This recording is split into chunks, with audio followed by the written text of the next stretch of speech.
Welcome, everybody, to another episode of the S.E.M podcast. Jack Bryce here again. We'll be joined by Zach a little bit later. And today our guest is Mauro D'Ottavio. How are you doing, Mauro? Hey, pretty good, Jack. Weather is good, so cannot complain. Finally, today we're actually going to get to, I think, 80, 82, which at the end of the winter is really good. Yeah, great. And where are you calling from? Sydney, Australia now. So I'm about 16,000 kilometers away from home. Well, Fair from distance.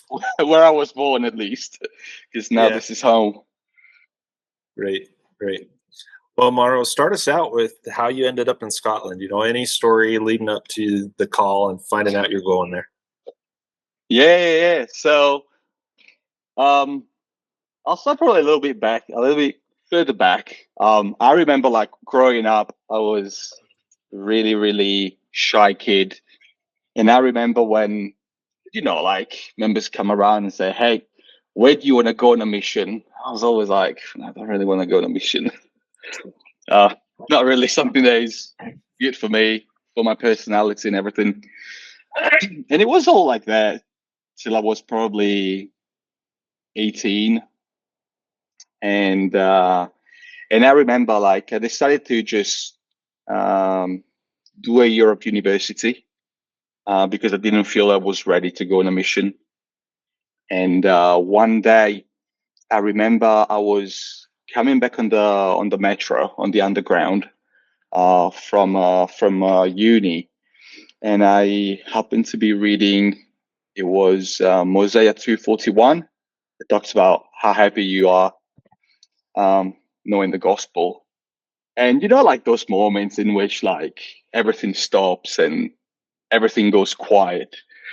And look, it was the metro, so super noisy and everything, but just everything went quiet. And I was like, yeah, I need to go and serve a mission. And effectively, I think that was around, must have been like December, January. And so from then on, I just got ready. I started to get ready, and I put in my mission papers, maybe, and this is just guessing now, maybe around April, May 2004. And I was called on the 13th of December, 2004. All right. And I remember getting the mission call and opening it up, and I saw Scotland Edinburgh Mission. And the first thing I did, I didn't call my mom, I didn't call my dad, I called my best friend, who was also preparing to go on a mission. And then I said, "Oh yeah, probably call my parents."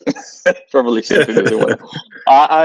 And like how a lot of people usually they're like, "Oh, they wait, they have this big gathering with the family, and get everyone together, opening it there, big cheer." And I was like, "Yeah, I don't care, just gonna open it." I was just too curious to know where I was going. And then when did you actually? What was the time frame of your service? So it was 13th of October 2004. Got back home 13th of October 2006, which, if I remember right, was very unusual to go back on the exact anniversary of 2 years. But for some reason, it just worked that way. Yeah. Interesting. So what have you been up to since then? Since you got home, what have you been up to? Yeah, so got home in Italy, and I remember that I got home in October, and school starts in end of August, beginning of September, when it comes down to university. And I had to retake the entry exam because I did not pay the university fee while I was on a mission, clearly. And I remember that I had to retake it, and it was not in Milan. I was going to uni in Milan. That was somewhere else because it was so late. And I remember my father had a few meetings in this city, so we actually went together and with a car. And I remember studying because it was like a week after I came back from a mission. So Oh, you can wow. imagine, like, no idea what's happening. So I remember studying for the exam in the car and just showing up. And I did an okay job. I don't think I was that good probably in maths because obviously, like, you are so rusty. But in English, I remember I just scored 100%. And that got me through. And that actually got me back into uni. So, Nice. yeah, blessings after the mission straight away. That was fantastic. So, went to uni. I was studying biomedical engineering and loved it and everything. And then I started to work as well in IT, same as my father did at the time. And then in 2009, I met who is now my wife.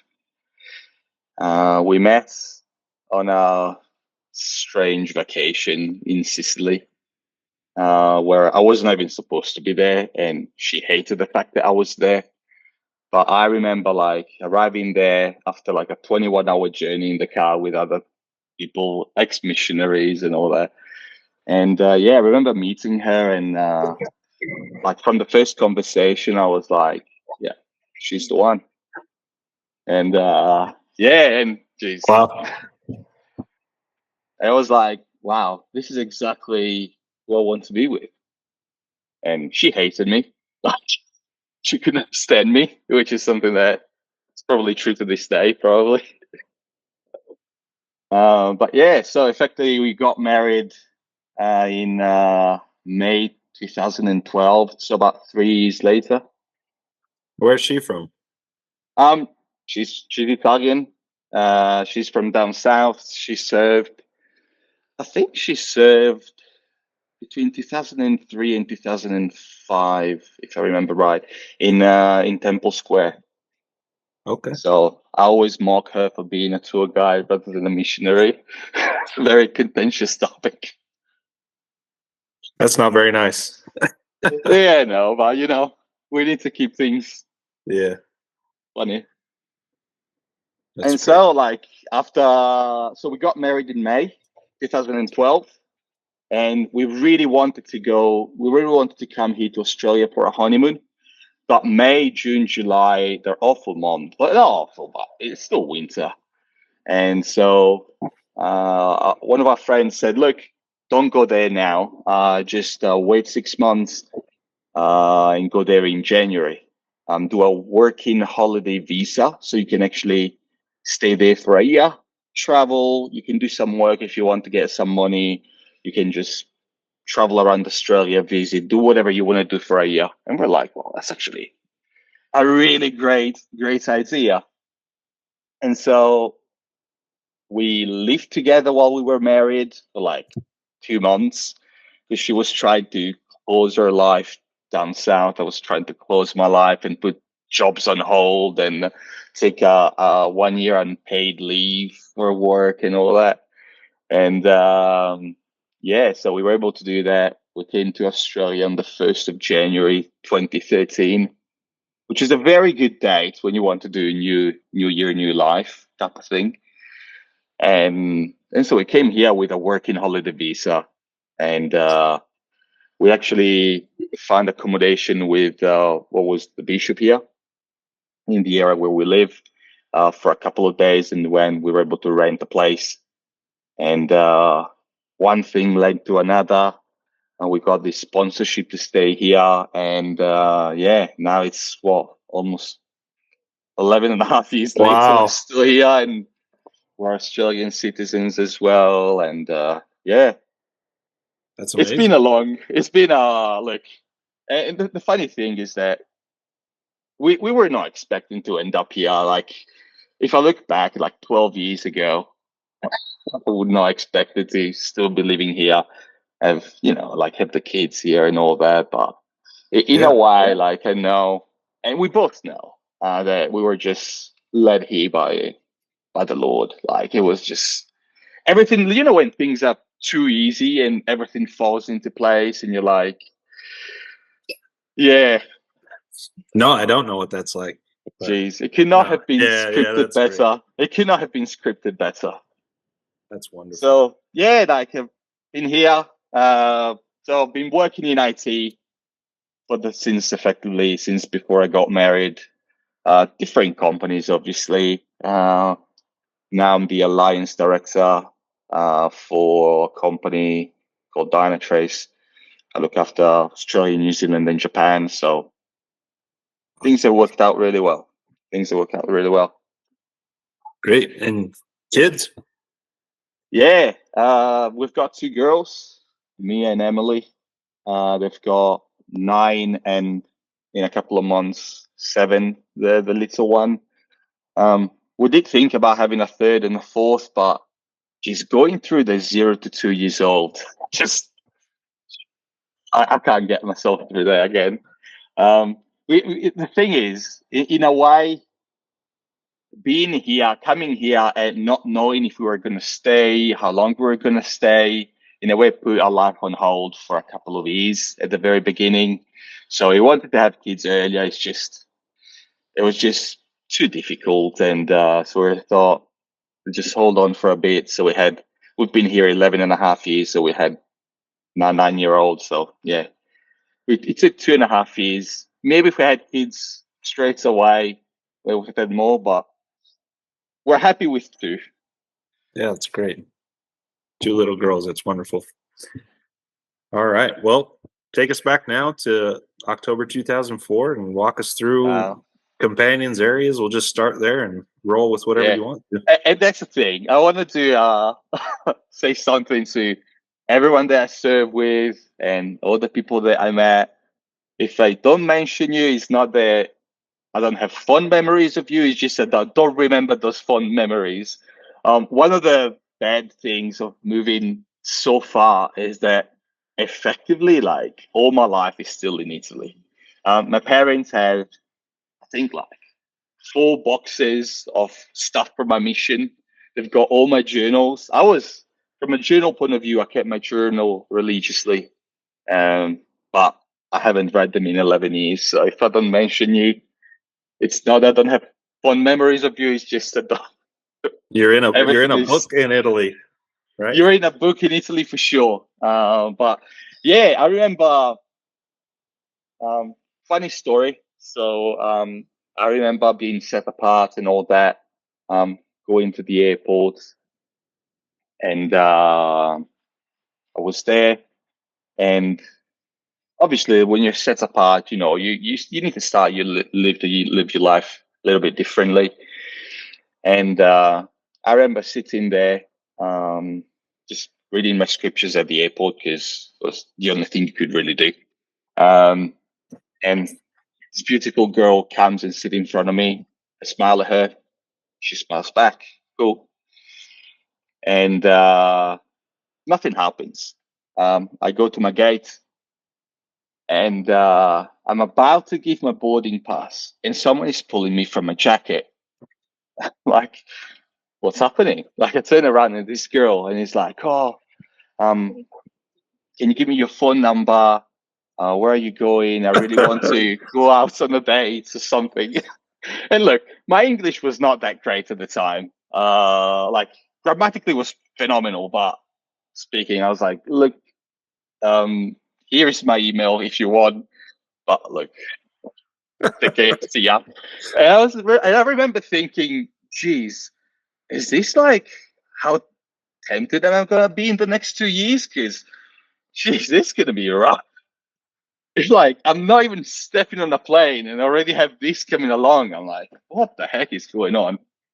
Wow. And that was like the first time I was like, oh, geez. But I remember like getting there, not having a clue what was happening, getting there to the MTC. And I remember that was a fairly small group.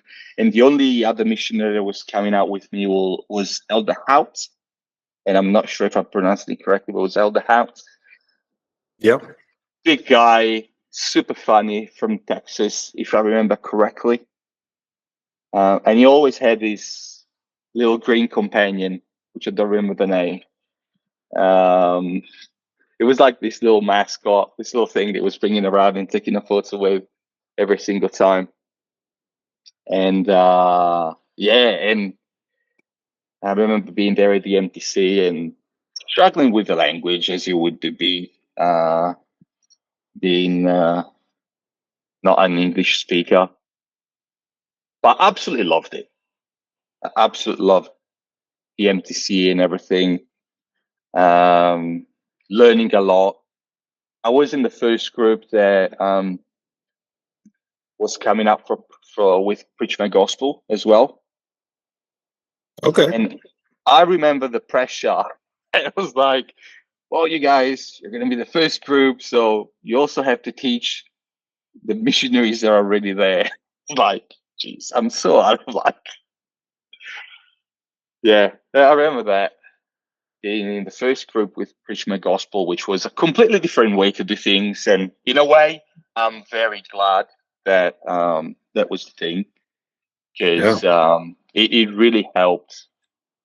And I feel like my mission didn't start till it came out, so that's you came out perfect time. yeah, from that point of view, yeah, it was perfect timing.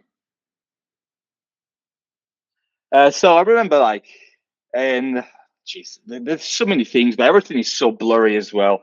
The one thing I remember is leaving this tie at the Preston MTC with my best friend's name on it, because it was going to be at the MTC a couple of months later, I believe, because he was going to the London South Mission. And then we always kept in touch. We were best friends since we were kids. And I remember him writing an email to me saying, "Hey, I got your tie," as well. So there That's was a cool. funny memory. There was a funny memory from the MTC. But the thing that obviously always stood with me is, apart from the fact of how much we were learning, really seeing the gospel from a different way as well. Being able to be there, understanding how to teach to people what was important, and the amazing spiritual experiences that you were having there. And when they say, "Oh, it's going to be the best 2 years of your life," and I reflected a lot on that after I got home, and effectively the reason why I think that everyone always talks so fond about a mission is because it's the only time in your life in which you're fully dedicated to the Lord, and so you get that true happiness from that, being able to be completely selfless, thinking about other people, preaching the gospel, serving, be there for your ward and everything. And this is something that is also difficult to have afterwards. And I remember that starting from the MTC, and remember having these amazing spiritual experiences as well, understanding the gospel way better than I've ever had it throughout my life. Obviously, I was one of the, not a few people, but I was born in the church, so I never had the thing of coming into the church. Even though it's very different from what would be being in the church from in Utah, for example. Completely different, because in Italy, yeah, as much as you're born in the church, but everyone around you is Catholic.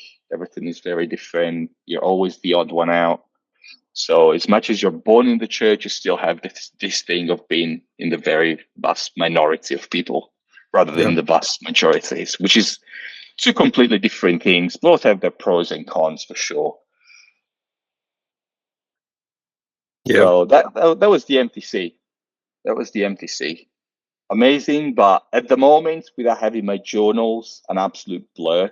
I remember I was given my scriptures here, and 3 things I brought from my mission here: the scriptures, my quad that I still have, still one of my most treasured possessions, and my 2 mission ties.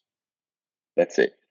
That's everything I have from a mission here in Australia compared to everything else back home. Got the basics. Got what you need there. Everything Sounds that you like. need to go Yeah. out. That's great. So you take the train up to Scotland? Yeah, we take the train up to Scotland, fairly short, if I remember. We arrived at the station, were picked up, we got to the mission home, and we said to have dinner. Was it dinner? Jeez, everything is so blurry. Yeah, I was just like, sure, just tell me what to do, tell me where I need to sit, tell me what I need to say. No clue what was happening. And then I remember that we slept the one night there. The beds were not even that comfy upstairs. I remember the beds being terrible at the mission home. Not sure why. And then the next day, I remember being in this room, which was the dining room, I think, of 51 Scarlet Road. I think it was the dining room. We were presented to our trainees, and that's it. And that's it. On you go. We were, and we took the train. Who was your trainer? So my trainer was Brendan Osmond. So a very, very VIP trainer. And I remember that I think we got the train to go back. Where were you I headed? think so. We're headed to Elgin. Oh yeah, I'm sure And you caught the train at least to it was the Aberdeen. train, and honestly, and that's the thing, I do not recall if it was going to Aberdeen and then to Elgin, and if it was a direct. I'm sure I had it written down somewhere. And I remember we got there, and the first thing we did, we went to this house of two, and I'm not sure if they were less actives or investigators. And I remember going to this house, and they were both hoarders. And like, I remember like, as you were walking in and just going around the house and everything, it was stuff from the floor to the to the ceiling, straight up. And we went into the living room, and effectively there was enough space for, it was this little couch had two seats.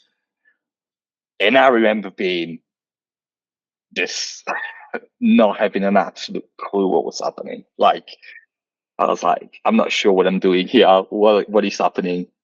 And then yeah, we went home, dinner, and just I don't remember. But I remember like Brendan was really good.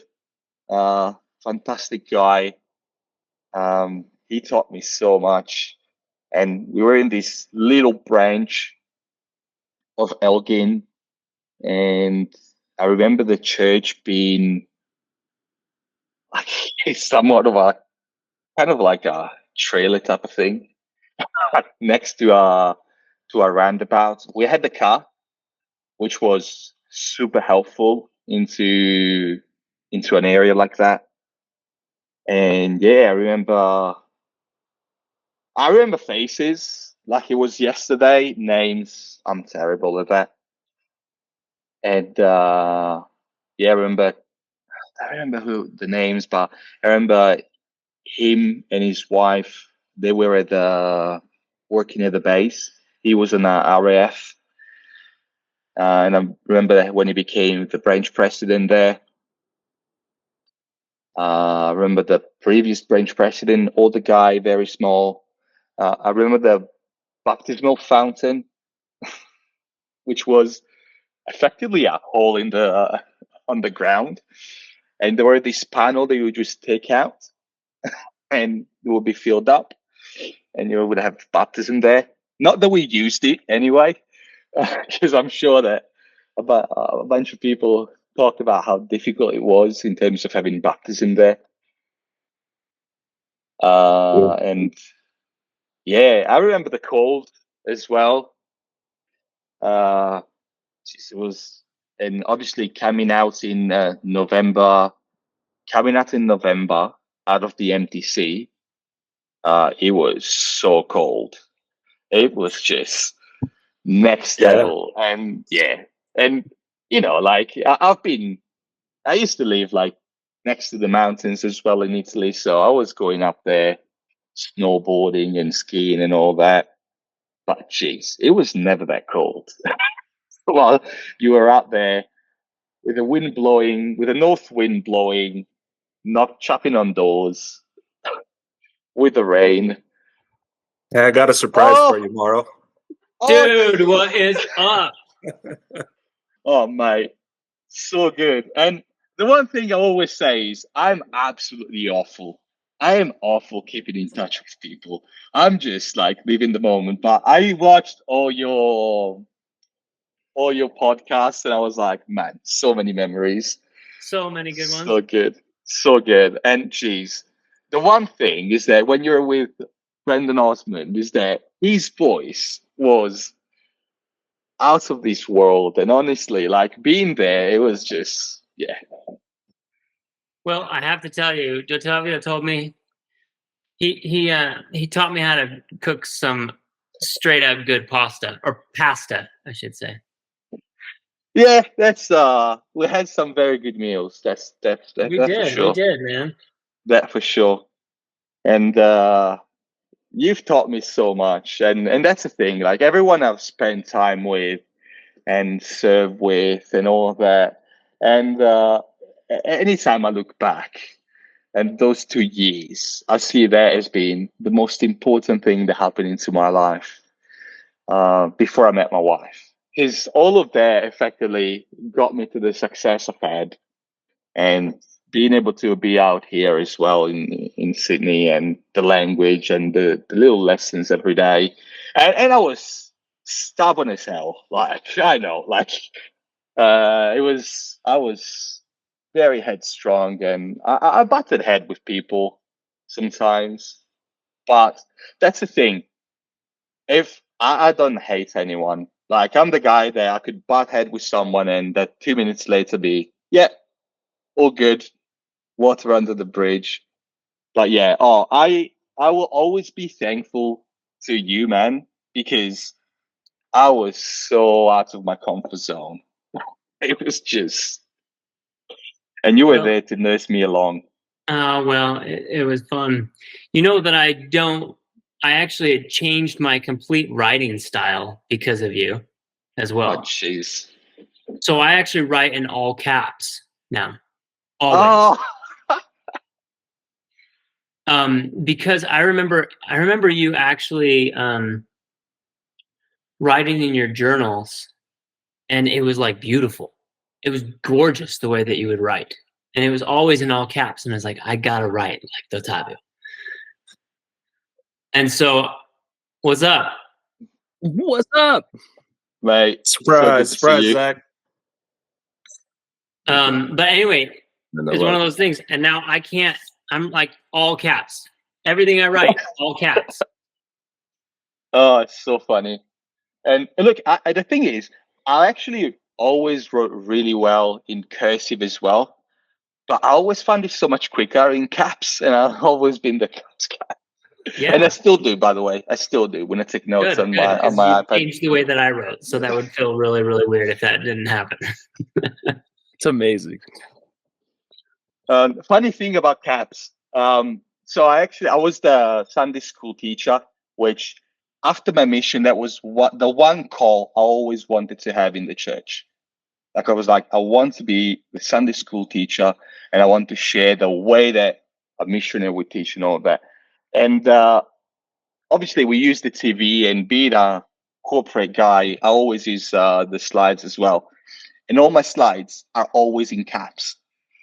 And someone wrote an email to me, one of the members saying, it looks like you're always shouting at people being in Like caps. shouting. It's so cursive.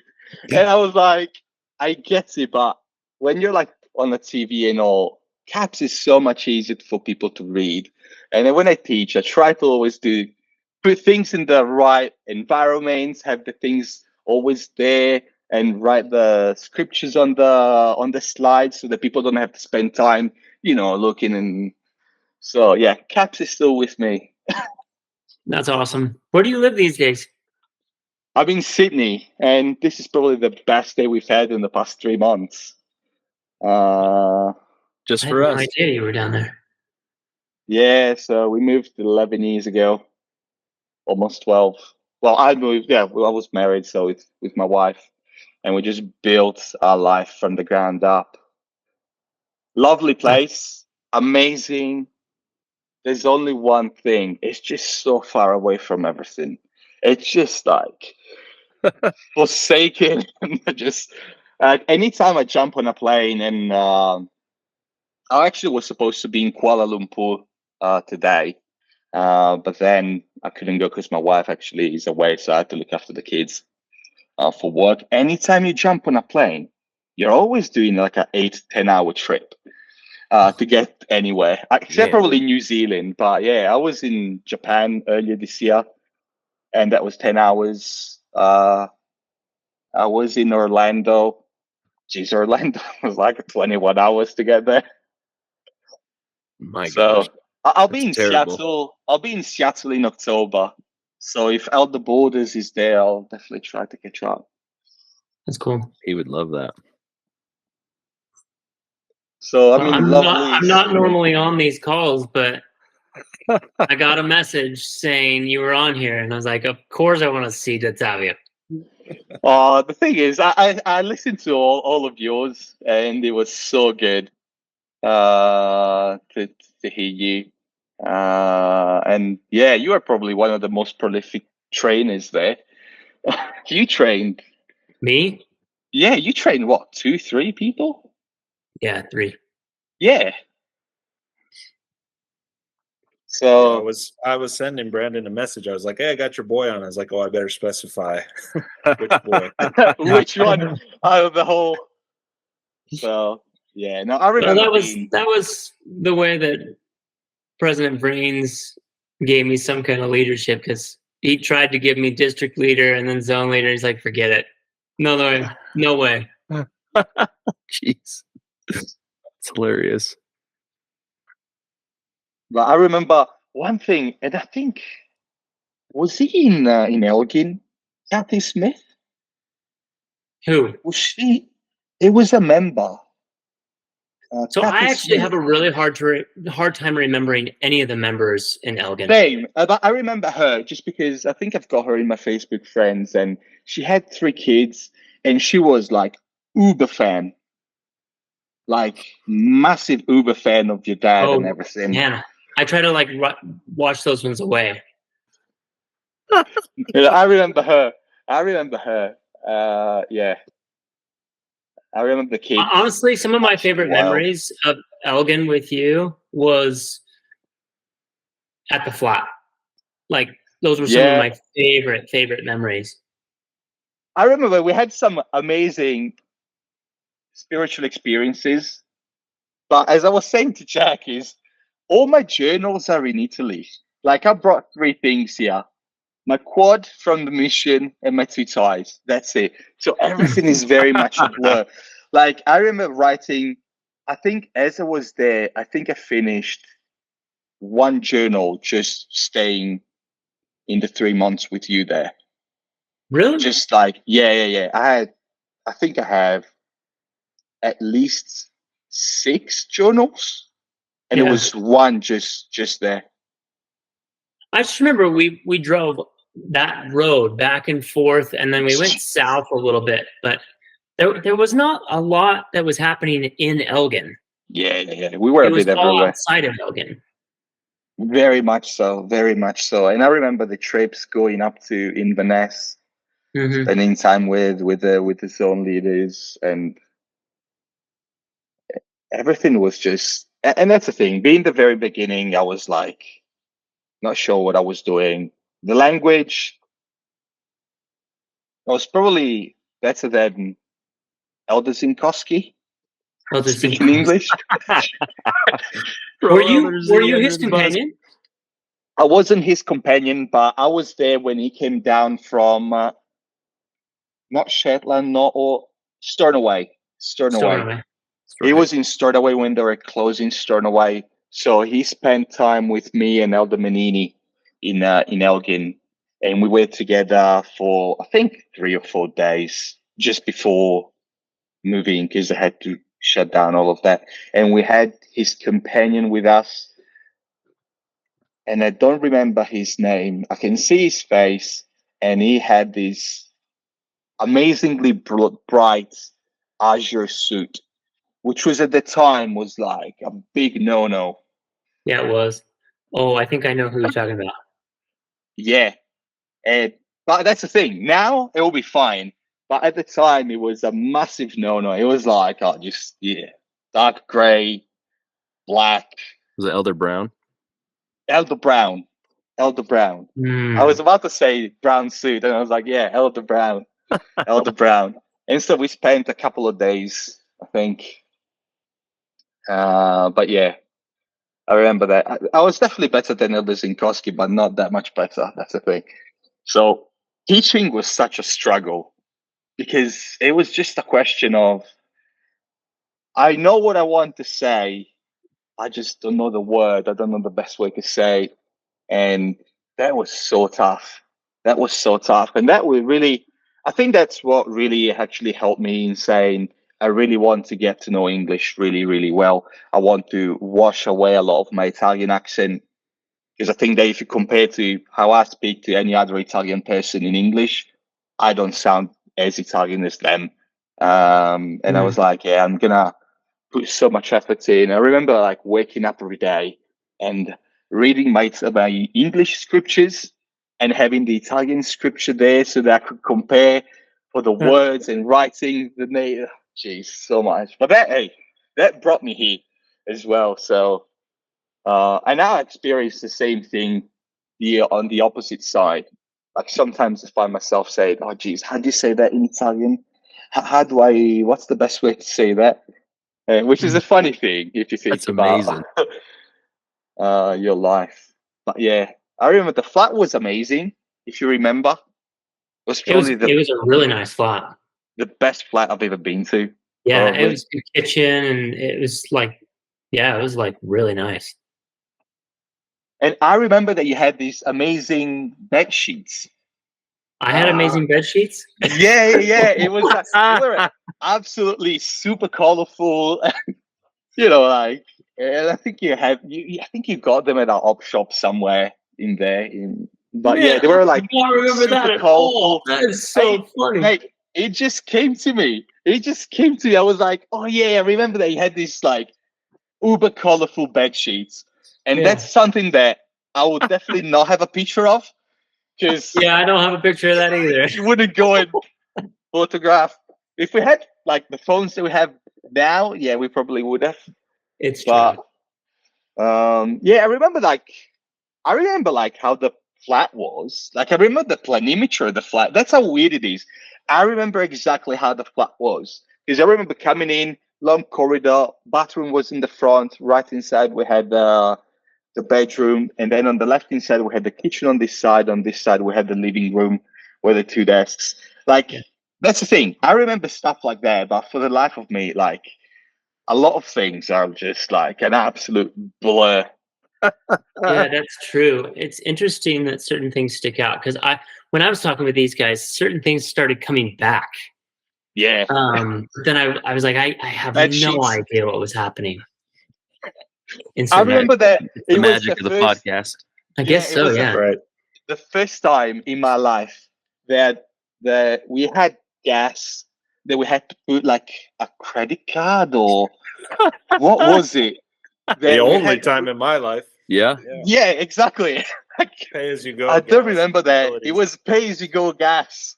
And I was like, I don't even know what that is.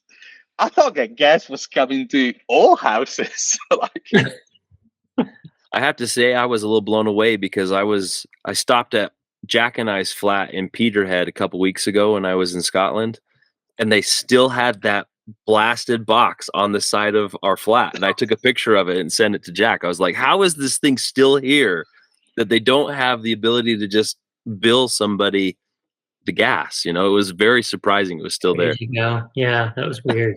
It was so odd. And we were actually, our flat was in front of this beautiful, like ruins, 1300 century ruins, which was a massive cathedral that was It was like fully an burnt abbey or down. something like that, or a It was the cathedral. abbey. It was the abbey, the cathedral, and it was absolutely gorgeous. Like that's Yeah. the thing. Yeah. And I remember Elder Martins talking about the Highlands, and he was saying, Highlands, amazing place. Like everything is so beautiful, but doing missionary work is so hard. Yeah. It was It's so hard. It was just.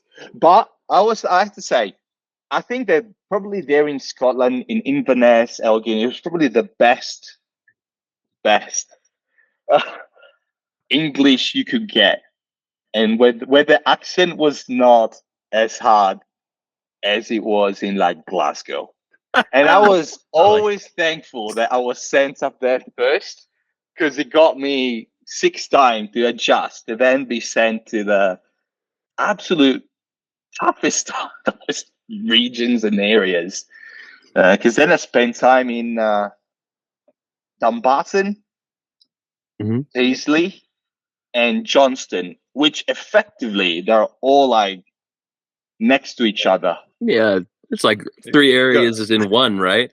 They're like Sucked next to each into other. that triangle hard. So, and I remember there was this thing about, and call me out if I'm making this up. It was like the Glasgow missionaries and the Edinburgh missionaries. You were either in the nice side, being cuddled next to president, or you my were God. onto the well, you know what it means to be in the rough parts because you're used to it. You lived in the city, so we're gonna send you to the Glasgow side, and I was definitely on the Glasgow side. I was too. I did I never got spend it. time in Sterling. I did spend time in Sterling as well. So I never got east. I was always west. I never served in the Edinburgh zone, so Yeah. I felt like I was an outlier too. So I can agree with you there, the Mario. outcasts. Yeah, I mean, they put the toughest missionaries in the Glasgow and Paisley zones. I know that for a certainty. Jeez. Yeah, I remember that. Goodness gracious. It's amazing. But it was looking back, and obviously everyone had tough times and easy times and all that. It's just part of it. But each and every experience does help you. And if I look back, yeah, it's just great. I can only remember great things, and I'm sure there were bad things. I was listening to Elder Luke's about being kicked out of the door. I honestly do not remember. Like I remember that I don't remember. Like I remember roughly what it was, but I don't remember him being kicked out. But it was definitely kicked out because if he said it, it definitely happened. But yeah, I remember. Jeez, who was that? Elder Schmidt that was stabbed. Elder Schmidt. He was stabbed outside of. Is it Johnston or far out? It was somewhere. And then you had to spend time in the office. That was before, like that was one of the areas I served in, but after he served there. You got stabbed? I don't think it was Elder Schmidt. I think Was that the Schmidt? It might have been someone else. As I said, was it Stout? maybe it was him. He I got can't in a- I remember a missionary. I do remember he got- someone getting he got in a stabbed. fight over there. Yeah. About to call Brian Bear and get him on the phone. He knows all this stuff. He remembers it all. He does. Oh man. I think I remember hearing rumors of Dan. Is it Dan Stout? No. That's a kid I went to high school with. Do you remember the street we were on in Elgin? Was it Cathedral Road? It was a It was Cathedral right across Road. the street from that cathedral, right? It was across the street. Hold on. If I see Yeah. the map, I'll be able to tell you where it is. Hold on. I think Let me it was open- Cathedral Road. That's just crazy. Elgin, I've been trying to figure out anything from Elgin to remember, and I can't remember any of it. Oh, look, if I had my journals, I would tell you exactly everything about it. Yeah. Because I've You got would- everything written down. We might have been in Cathedral Road, actually. Oh, hold on. There's a college street that's on There's the College south Street side. too. Yeah. And then King Street is But I think we were in that small parking lot right behind on Cathedral Road, and then you'd Yeah. walk into the apartment from there. I think that was it. oh nice. Yeah, I think could it see that. was. That's pretty funny. Man, it's crazy how it's coming back now a little bit more each time I talk with people. Yeah, it's just we were in North College Street probably. North College Street, was it just that first flat right there? I think it was the first flat there. Yeah, it was the one with the parking lot. The little parking was lot the on Cathedral. Hold You on. turn in and then you take a left right there, and it's right there. I'll try. That looks like a really pretty little location. So were you guys in the flat portion that faced the cathedral, you said? Yeah, You could see the cathedral out the window. Yeah, it was amazing. That's fantastic. it was a phenomenal spot. And hold on, and I'm not sure if this is allowed or let me. Everything's allowed. We run the show. Is this gonna work? Oh, You look, can I'm share your trying. screen. Look.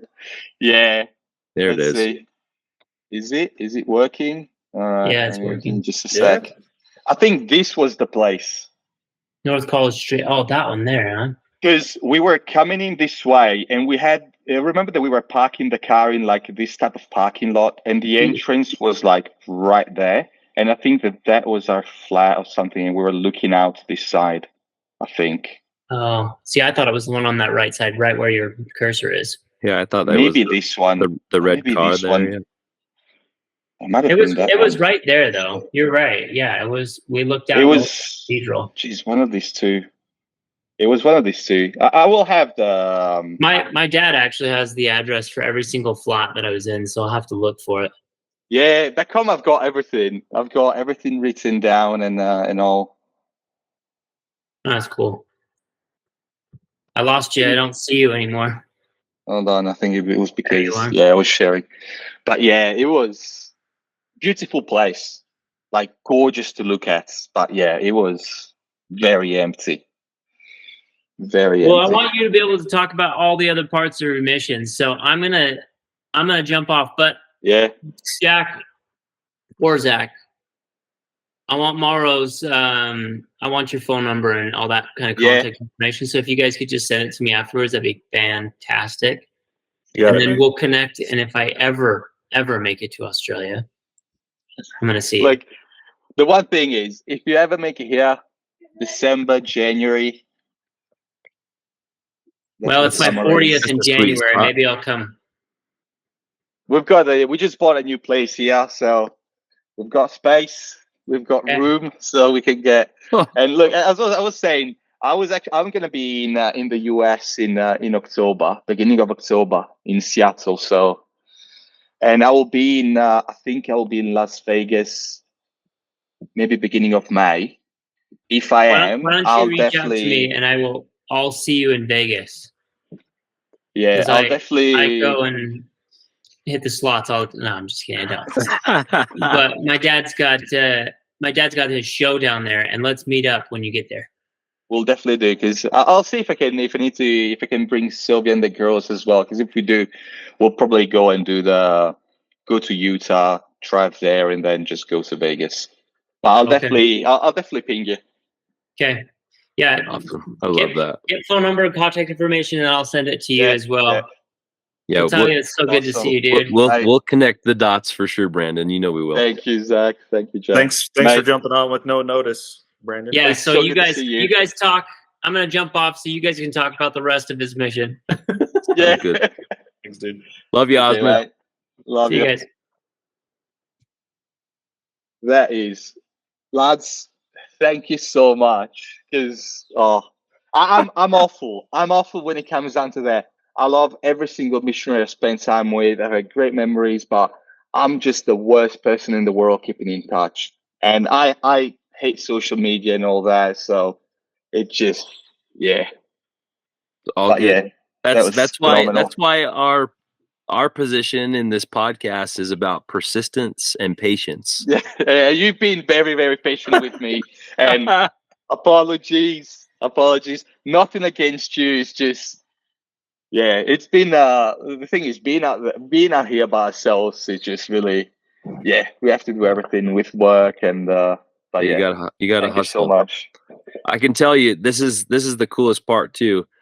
So when you text me a couple weeks ago, I was up late getting ready to go on a flight to Scotland the next day. Oh, And I was mate. like, if I wasn't getting ready to fly the next day, I probably would have been asleep and I would have missed you. So small miracles, yeah. man. I'm telling you, it's amazing. It's always like that. It's always like that. All right, let's try to get back. So I was with Brandon for about 3 months, and he was absolutely phenomenal. Absolutely great guy. He helped me so much getting used to like how things were supposed to be. And then I spent time with 3 months with Elder Manini, and it is so good, so funny. I still remember the one thing they always told me was, the moment I go back from a mission, I will buy my dream car. And it was the Suzuki Jimny. And see, like, I remember this weird stuff, like, and it was a Suzuki Jimny, which I think has gone out of production because it's a super unsafe car. And it is like very, very small Jeep style type of thing. And I think I met him maybe once after my mission, briefly, and that was it. But we had a great time. We did butt heads with him because we're two very strong personalities, but we got very, very close. We had some great fun together as well. Sorry, well, that's going to be a glass of water too. My lovely wife. You're good. So we had a great time. And I remember that with him, we were like, okay, we've pretty much shopped everywhere in Elgin. Let's go out of there. And so we also did some farm chopping along the streets because there's not that much there. And I remember like jumping in the car, driving into the farm, knocking on doors, and then jump back in, drop to the other farm, and Wow. and we actually had some fairly decent discussions there as well with some people. Like we went back a few times as well. And then there was this lady whom I do not recall the name, but one thing that Elder Martin said was, and so frustrating because no one could actually help us with bringing people to church. And yeah, had the same thing. And yeah, she wanted to come to church and all that, but she didn't have a license. She was a bit far. So I'm sure these people will all get their fair share and occasion as well afterwards. Yeah. For sure. Now, Elder Manini said that when you guys served together, there was a rule that President Vreens gave to you. Do you remember that? I remember this conversation. I don't remember the rule. He said you couldn't speak Italian to each other. Oh, yeah. We're actually pretty good. To be fair, we were actually pretty good. We probably had the best food, being both Italian, so it was actually that's phenomenal. Sorry, I've got the girls here, so we went on some strange roads, driving, going up farm chopping, almost got stuck into the middle of nowhere with mud. Like, yeah, it was great. Dominini, I believe that he's now in Rome. He works at the temple, if I remember right. Yep. And the funny thing, I've never been to the Rome temple. I was there for the groundbreaking with my wife because my dad was the bishop, her dad was the branch president, so that we were invited there. She's been there, never seen it. Wow. Which is a bit of a shame. Like, you wait all your life to get something like that in Italy. You are the groundbreaking, and you've never been to the temple in Italy. But yeah, he's there. That's one of my favorite connections. Anytime anyone's like, well, I'm going to be in Rome and I'm going to go to the temple, I'm like, cool, ask for Michele Manini. He'll take care of you. And interestingly enough, too, so Salvo Aurelio And Salvo. works at the temple grounds as well right now, which plenty of opportunities to run into old S.E.M. people. I saw the picture on the group just the other day, and I was like, "Oh, jeez." Yeah, Sister Heap ran into Salvo at the temple, which was pretty cool. Wow. That's awesome. Yeah, like, I need to get, and that's the thing with what COVID, when COVID happened, that was another thing, is that we're just stuck here. Like Australia was one of the, we had obviously like lockdowns and everything. We were quite lucky because we are on the southern side of Sydney and we're next to the Royal National Park, so that falls into our council. So you could go wherever into your council, which means that we could go anywhere into the Royal National Park. But wow, that's very but fortunate. but Australia was like locked down. Like people could not go out. People could not come in. People that were here on holiday, they got stuck. That was it. So it was like, if terrible. you find yourself in Australia during that time, there were just no planes going out. That was it. You were stuck here. So that was a bit of a yeah. I bet that was, for somebody stuck there, that would be a very scary situation to be in. Yeah, because Australia is fairly expensive. So you do need to get a job, and you would have to go through the regulation to get a job on. Yeah. Anyway. Yeah. Wow. Yeah. So with that, we couldn't go back home for a few years, and so we went back 2 years ago, and we haven't gone back since. Probably next year. That's awesome. I love it. I'll definitely drop by the temple and see them. Yeah, I'm sure make sure you take a picture and post all three of you on our Facebook page. That would be the best thing to see in the world. I'm already envisioning it. We'll definitely do. That's awesome. So after Elder Manini, where did you head after that? I think I was transferred to Dumbarton, if memory serves me well. And I was with Elder Wilkie, I believe. Yeah. I was with Elder Wilkie. And I remember I had 6 months, 6 months, 6 months, 3 months, 3 months. I would have had only 4 areas if I didn't ask President Fredrickson to actually get me to a new area. Oh, and I did that because I was like, if I stay here, it's going to be very tough for me because I just will get used to the people and it will be very, very hard. And I said, can you please move me when I've got 3 months to go so I can, like when you're starting a new area, you need to get to know the people you need to get. And so I was like, yeah, please transfer me. So I had 5 areas because of that. Wow, that's amazing. And with Elder Wilkie, it was completely different from Elder Menini and Brandon from Michele, and we got along very well. If I remember, and I learned so much from him. It was so humble, and he was such a hard worker.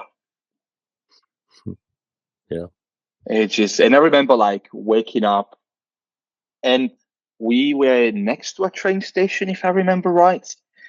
And you had to walk along this train station to get there. To be honest, I don't remember much about the layover. I remember that we were next to a park that we were used to go and play football on with some of our people that we were teaching. I remember the few families there, the Coopers. I'm not sure if they've been mentioned before. I don't know. The Coopers is probably the biggest family in Dumbarton. It was dad, mom, and then they had, I think, 6 or 7 kids. And one of them was Alexander Cooper, also known as Xander. Okay. And it was probably a couple of years younger than me. I can still hear his accent in my head now. Massive football fan, and if you've been to Scotland, football obviously is huge, but it's also huge the feuds between Celtic and Rangers. And he was a Ranger guy. He was a Rangers supporter. And obviously, like, I'm from Milan, so huge football culture as well. So we got along super well. But yeah, and I remember buying a bunch of jerseys there. So I spent time there. I remember them as a family. They were super helpful in terms of helping us teach as well, bringing around to the people that we were teaching. Super helpful. They were absolutely fantastic, and that's what you were like. And they were very, very nice to missionaries as well. They always had us along, feeding us and everything, always making us feel at home, and very much. And obviously, because they were missionaries themselves as well, always understanding, and they had kids that had been on a mission, so they understand really what it means to be on a mission, the difficulties you go through. Sometimes having someone that just welcomes you into your home, that feeds you, they just sit you down, you can have a rest, and you can have a normal conversation with. That's really a huge part. And they were super understanding of that. I had a great time there in Dumbarton. Obviously, the work was always hard. That's the thing. I don't think there is any part in Scotland where you can say, "Oh, the work is going to be super easy today. I'm going to go and teach like 5 people, and that's my day done." And 2 of these people will say that they want to be baptized. We all know what it was like. But that's the thing. That also, look, it does have a purpose. It did teach me about being relentless, and and I can see a lot of that with work now and through life, being absolutely relentless when you do things, and just like, if you need to bang your head against the wall, you're gonna win if you've been to Scotland, because that wall is gonna go down. You're not gonna break your head. Jeez. Well said. Well said. That's too good. And that's the thing. I do not recall how many transfers I did with Elder Wilkie. I remember it was more than 2. Sorry, it was 2 at least. Because I spent 2 transfers with Elder Osmond, with Brandon, 2 transfers with Michele, and I think it was 2 transfers with him as well. I don't remember his first name. Brock. Jeez, I could not. Jeez, Brock. And I think it was 2 transfer with him. And I remember I was with him when we were playing football, and I absolutely wrecked my ankle playing football. And at the beginning, I didn't feel it. I could just keep playing along.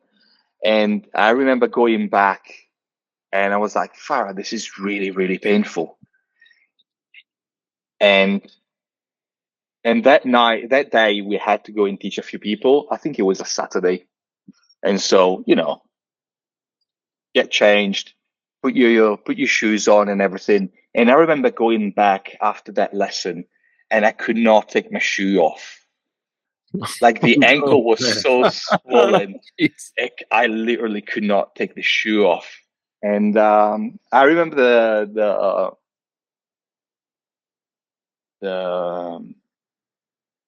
who was the bishop there? Like, I can see him, and unfortunately he passed away. He had a heart attack, white beard. It's a good question. I don't remember who it was.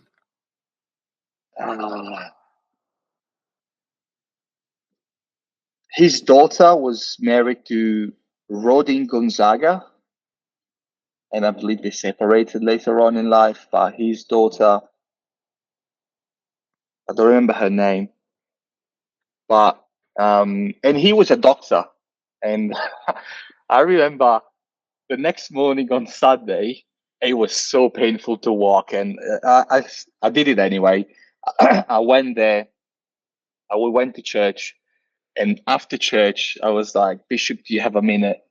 I was like, yeah, please come in. And I said, could you please take a look at my ankle?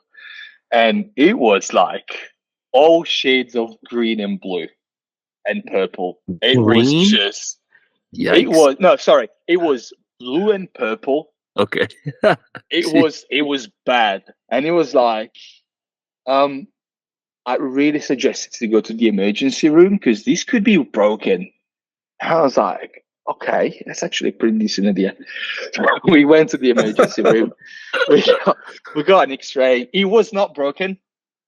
It wasn't broken.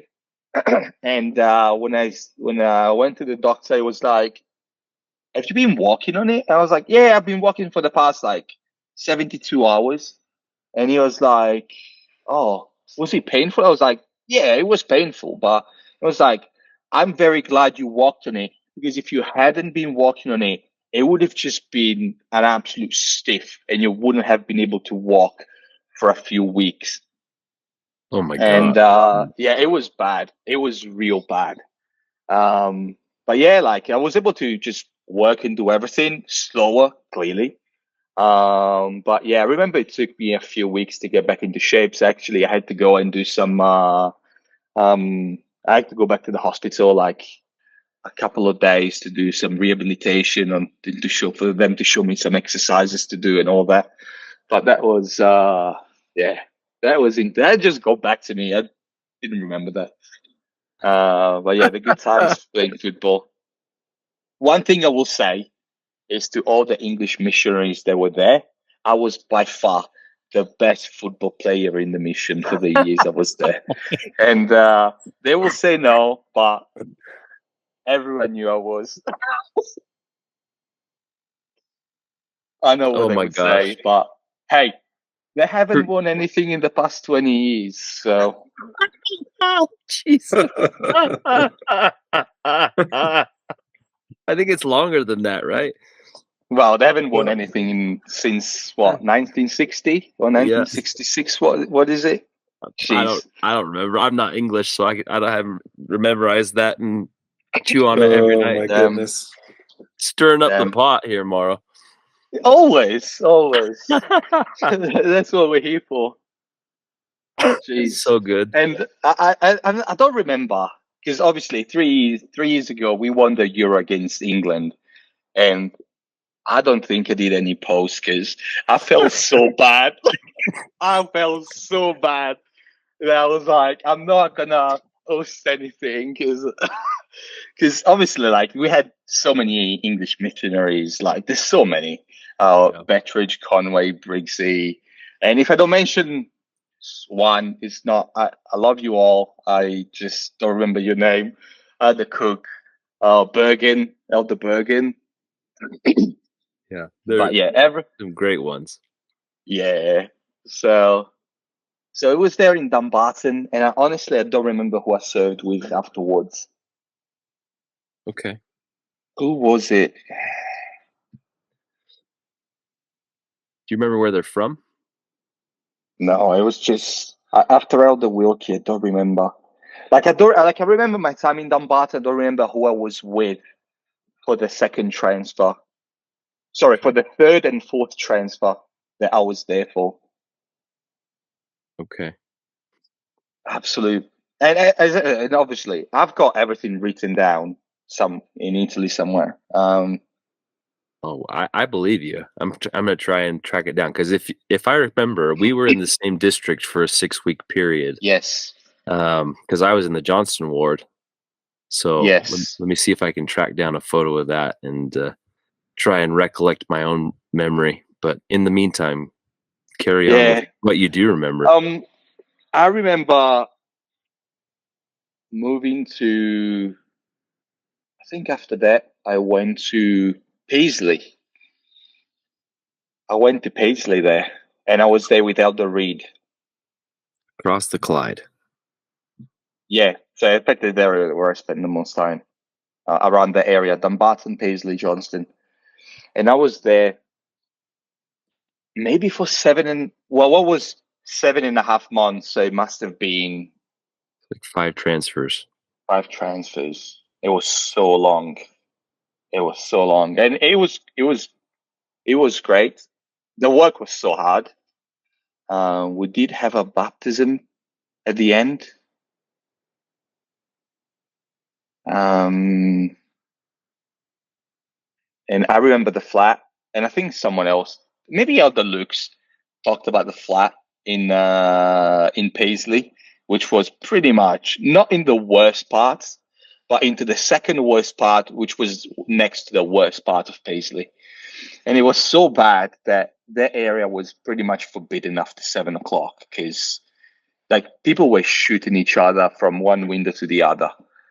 And that used to be next to the flat was next to the Johnston Stadium, where what was the team? No, not the Johnston Stadium. Sorry, the Paisley Stadium. Paisley football team. What's it called? Goodness gracious, S.E.M. Mirren. Jeez, it used to be next to S.E.M. Mirren Stadium, and when I mean next, it was literally like attached to the the fencing wall. Exactly. Yeah. And all the area was housing commission. Okay. All of it, like unending. And effectively you had Paisley, then you had to go a little bit out, then you had the stadium, and if you kept going, you used to be able to get to the Glasgow airport, which was actually in Paisley. Right. So all that area was so rough, such a rough area. And yeah, I remember I listened to other Luke's talking about flats burning down. Yeah, that was like when I was with Elder Luke's, that was like something that was happening like every other night. Like literally every other night, we were coming home, a burning building next to us. Oh man.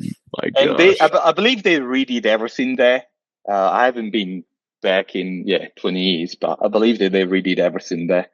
But yeah, that was something. And I was there. I think I was there with Elder Reed to start off with, and I don't remember if we did 2 or 3 transfers together. That's a good question. I don't have that in my notes, at least not that I have readily at hand. But But know and then I remember, I know he said he was in Paisley for a decent amount of time, but I don't remember he exactly what he was said. there for a lot. It was there for a long time. And The photo I have is a photo of us after playing like P-Day indoor football, and you're with Elder Reed, so it's not with the other one. Your other companion. So it was definitely it was definitely that time. It was definitely that time, because then I was back. I was back afterwards in Johnston. It was definitely that. But I remember like the chapel was great. It was huge. I remember Elder Luke's talked about a couple of the people that we taught. Sarah and David Burns, the stewards. The person that he could not remember the name of was Craig Stewart. His father was a bus driver there in that area. Member of the church as well. Amazing family. He was the ward missionary leader, and so we did some very good work there. Yeah, he was an absolute nerd. And I remember when I was there with Elder Reed, I think he did. Oh yeah, this is something that just came.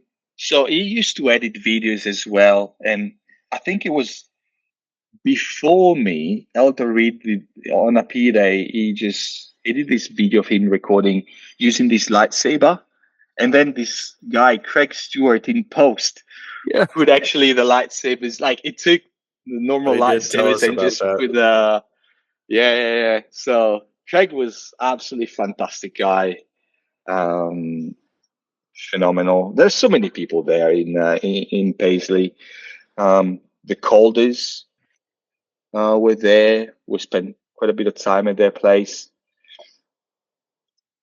because they were next to Sarah and David Burns.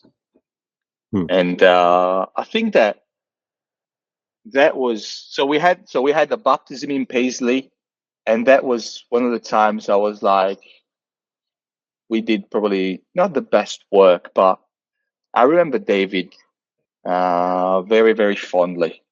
He passed away, unfortunately.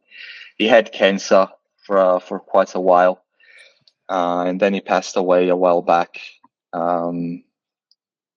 But he was an absolute fantastic man, and he was away from the church for a while. But I remember Luke saying that we're there visiting with them, and he got back to church, and he became active. He was in the young man, and and his wife. I completely understand. Like if you spend time in Scotland, you know how they're like. I was born this way, and I'm gonna die this way. I was born supporting the Rangers, and I'm gonna die supporting the Rangers. And that was the same thing for the for religion, and that's something that I will always. It was and that's the thing. I feel that looking back now, I know that people will have another chance. People will have another chance, and people will, and that's the. But she was absolutely fantastic. I remember we spent some time with his son, with their son as well. But that was a fantastic time. That was probably one of the times I felt the spirit the strongest while we were there teaching with them. And I've got no doubts that she felt the spirit. She knew. She absolutely knew. But then you have these things that you're parts of the, your natural persona of the environment that you've been living in that are with you, and in a way you don't want to betray them because, and those are things that I'm sure they will be rectified eventually in this life or the next. Yeah, I agree. But so there I was there with Elder Reed, and I've got there was one thing that I've always been upset about myself, because I played football all my life. I played at a decent level in the 4th division, and this team now is actually playing in the Serie A, in the top league in Italy. My team. So, and I remember there was this thing that was organized. It was like zone football, and I remember that during zone football, I had to go to the mission home, and I don't remember why. And I remember being mad. I think Elder Reed. It's so bad. Like looking back, I'm like, what a douche for that. What an absolute moron. But I remember that we got back in time to play some football as well. So yeah, that was a funny thing. Basically, what a moron. Jeez. And that's the thing.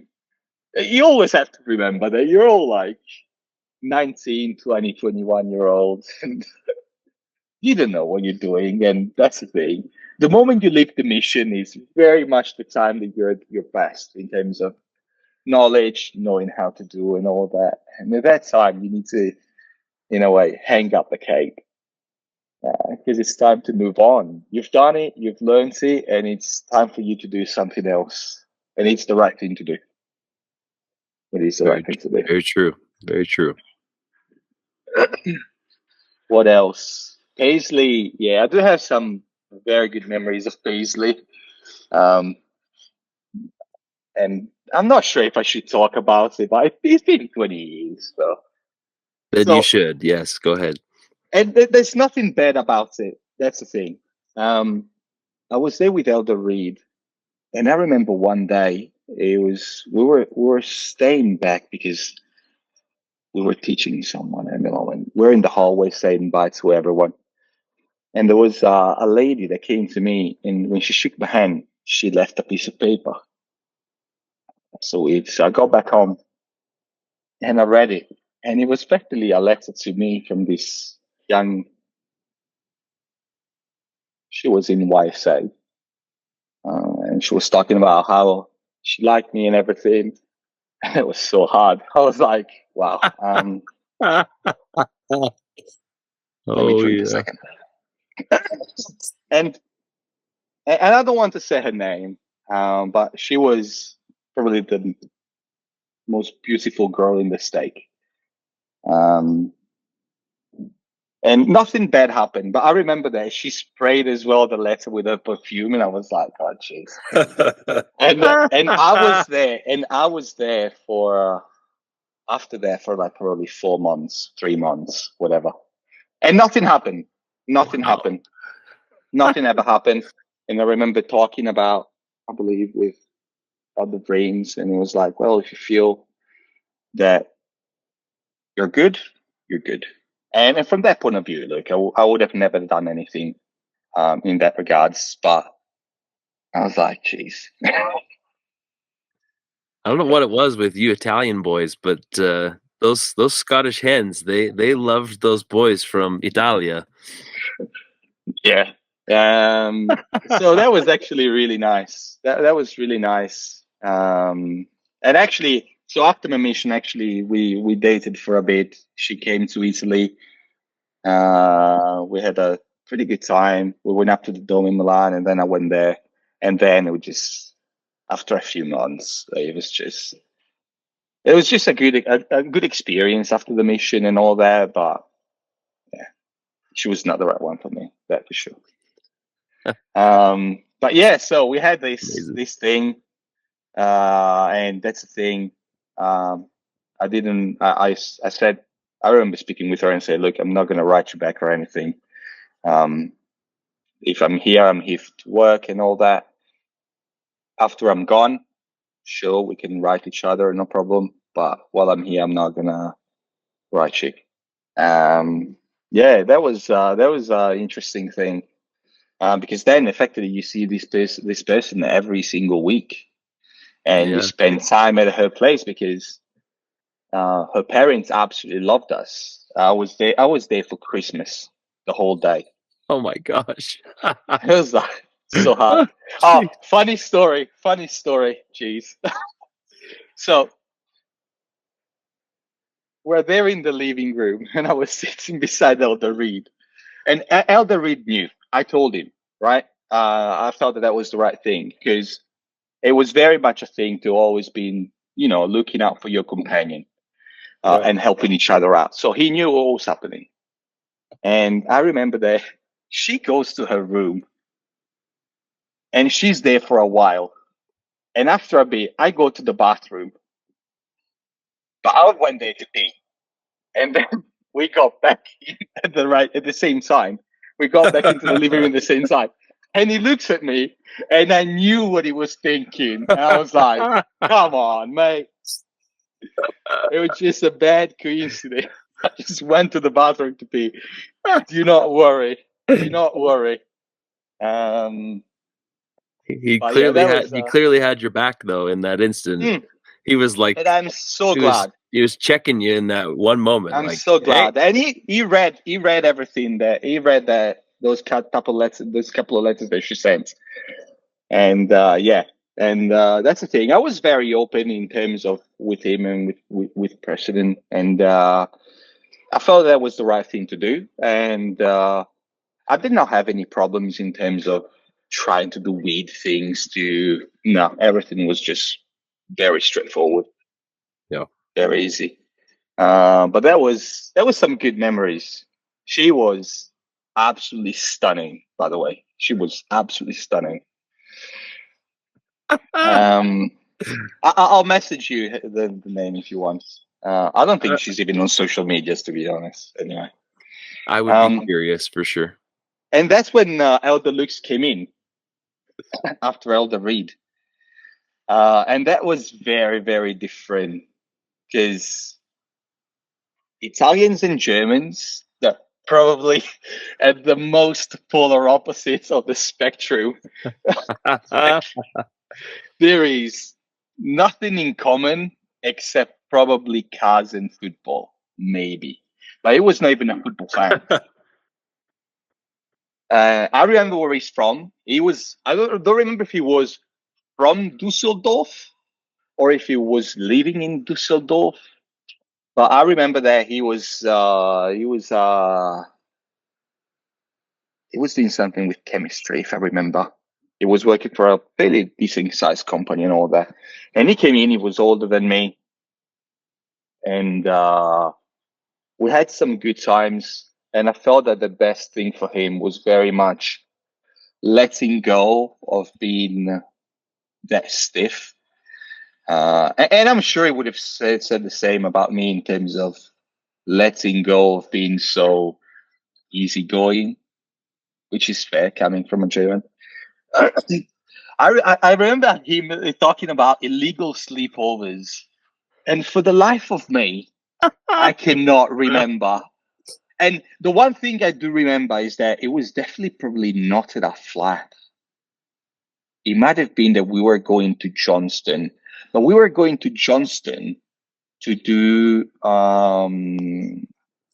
district meeting was at the district Johnston meeting at the Johnston so building. we were going there the night before to sleep there to be at the Johnston building. So it was Yeah. legal. It was legal, right? Legal Oh, look. sleepovers. The one thing I've learned, and being in corporate is very much the same, is that rules are there to keep things in check. Sometimes some rules, not all of them, needs to be bent a little. You need to bend the red tape to do the right thing. Yeah. On Yeah, different I things. agree. And like you said earlier, we were still teenagers in essence. And we still wanted to have fun amongst the strenuous work. So a sleepover once in a while made you feel a little bit more normal, I guess is a good way of putting it. And yeah, but that's the thing. Like, if you think about like teenagers and everything that they could do, and you go, "Geez, we had a sleepover missionary flat the night before going to the to the district meeting." Geez, that was the wildest thing we were doing. Wow. Like, but that's the thing. we Like, were living on the edge, I guess. but that's the thing. Like, I appreciate also all the rules and why there were so many rules, because it was to teach a way of thinking and a way of doing things, and that's very much the right way. Considering you're all teenagers, and those are the right rules for teenagers being there. But if you look at the Christ's life and how he was doing things, he didn't have boundaries. Or I remember Elder Pullen talking about red zones that you don't go in, or like there's no such thing. It's really about following the Spirit, doing the thing that it's the right thing. And it also comes down to judgment as well, because at the end of the day, like when you look at this life, I feel it's very much about judging, as in judging right from wrong, being able to learn on your own to judge right from wrong. And when you have the Spirit with you, having that assistance, and when you don't, is being able to actually judge right from wrong on your own. And yeah, that was the wildest thing that we did. Moroni's challenge. That flat in Johnston had plenty of room for, I don't know, 3, 4, 5 sets of missionaries if you could. I mean, there was so much room in that place. That was my last flat. Huge, massive. Yep. Yeah, Moroni's challenge. I've got a vague recollection, like this cup. Yeah. But if you were asked me today what it is, no clue. Like, I would not even be able to start describing. Like, I remember the thing being stuck to your belly, but that was it. Like, I don't remember. Like, yeah, go for it. So you take a piece of like wet bread, slap it on your belly, stick a match in it that's lit. That's right. Then you put the cup on. You put the cup on, and it sucks on there, which is really popular now. It's called cupping, right? But That's right. Then the Ahead of challenge the is curve. you have to find in the scriptures Chief Captain Moroni, which it never says that in the Book of Mormon. So So you just get a giant hickey on your stomach. yep. That's right. That's right. But yeah, so I remember that. I remember like some of my best memories are in the Johnston's flat, and not when I was in the Johnston's flat. It's when I was just before zone conferences or these things. That was so good. The camaraderie with other missionaries and sometimes butting heads and getting through issues and solving issues.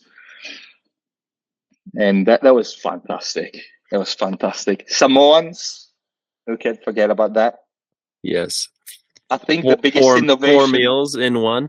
Jeez, I think the biggest innovation I brought to the Samoan, once I was shown what it was, because I remember there were some missionaries that were just putting one egg and then putting it in and just doing it, and then just taking it out, putting another egg and putting the other side. And I was like, why are you wasting so much time? Just put everything in, slap it this way, make it, and then you just flip it.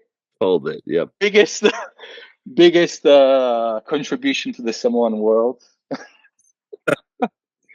Have you made one since, Mauro? Oh, I made plenty since. That's something that honestly maybe every 6 months I do. None in my family would eat it. My kids tried it and they liked it. I did it at home in Italy, but every 6 months I'm always like, you know what?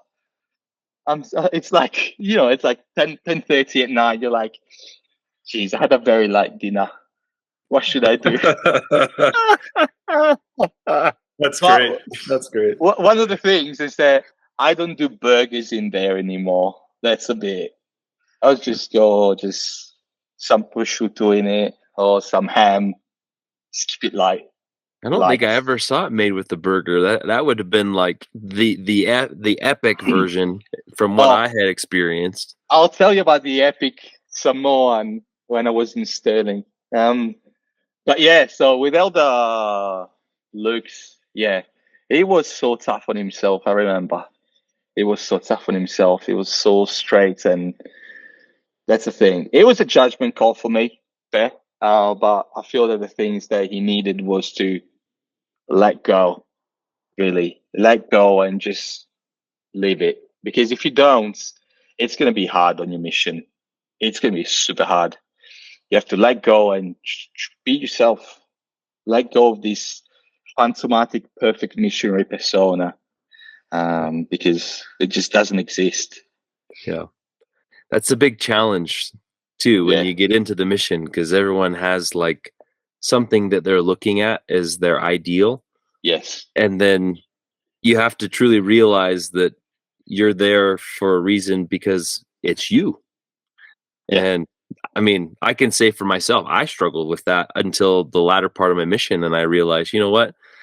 I just have to be myself, and people enjoy being around me. And that's all I needed. And it was a good lesson for me to realize that I'm special just as much as anybody else. I have qualities that bring people joy and happiness. And that's a huge thing about growing up too, as a teenager. Like you come from a world where everything is already set in place and you kind of have your boundaries, and then all of a sudden all those boundaries disappear and you have a new set of rules and you're trying to figure it all out. It's a very interesting time, but very well said there, Mauro. No, I agree. And that's the thing, like, we all learn so much from the experience, like so much, and not just from a gospel perspective about ourselves, about the things that we like, the things that we don't like. But Elder Lux was really good. It was really good.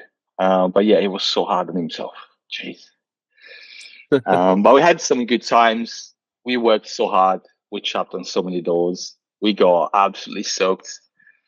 And I don't remember if I was with him, but I had this experience in which we went into this house and we started teaching this person. And that was the first time in my life. Well, maybe not the first time, but it was like so clear. And this person was doing family history.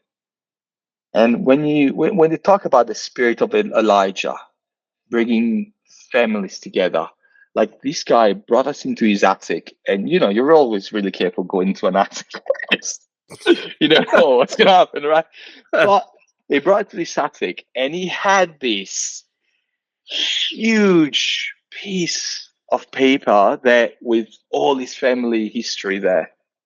And it was like absolutely phenomenal to see this person just being touched by the spirit of Elijah and just like being so into family history for all the right reasons and all that. And I was like, absolutely. And that's the thing, like, and that's when you start to realize that, yes, like, we do know, like, what the church stands for, the gospel, how it was restored, but there's so much truth that is out there that people have gotten just little bits and pieces, and they really want to find more meaning to their lives and all that. And it's just that sometimes it's difficult because you've got all your background and it's difficult to let it go.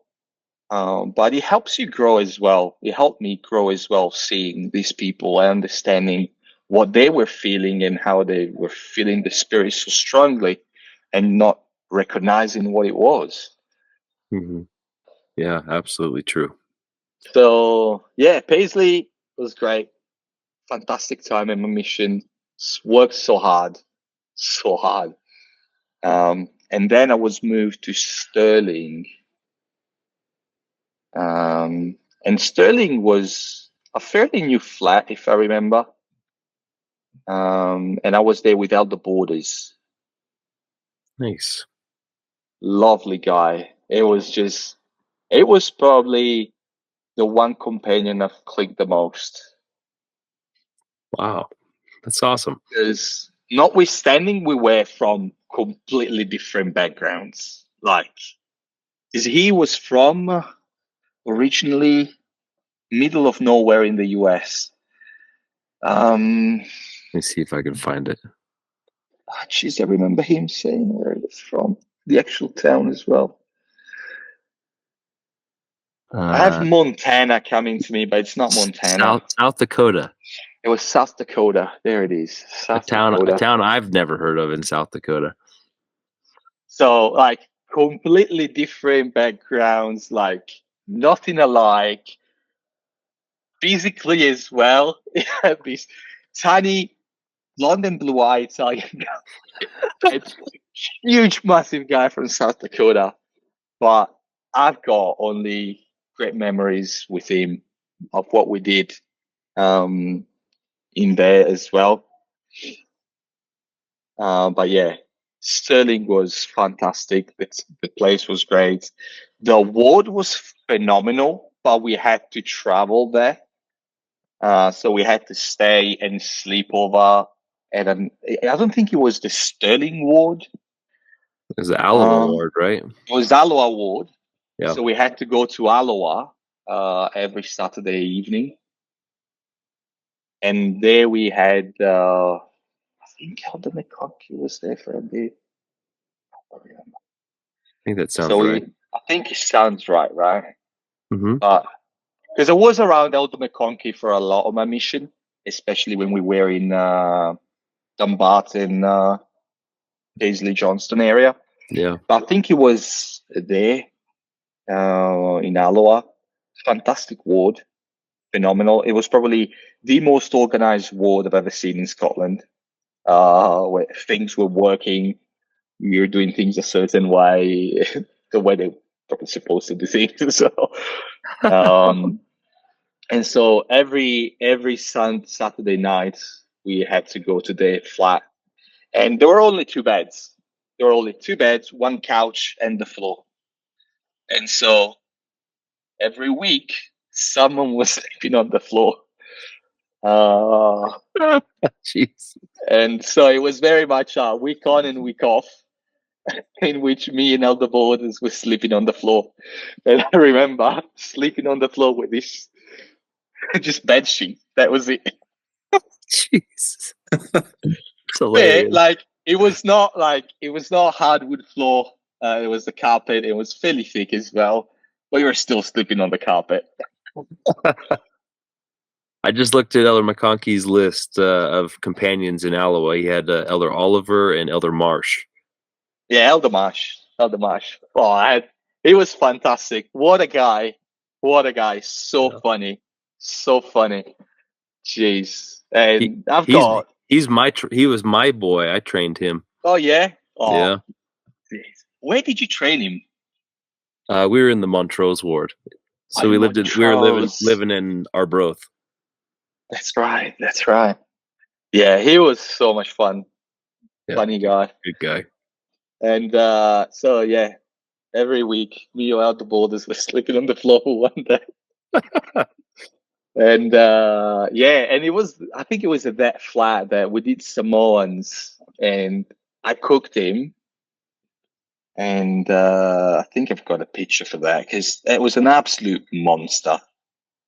In just a sec. I mean, I'll grab it on the phone because it's too messy on there.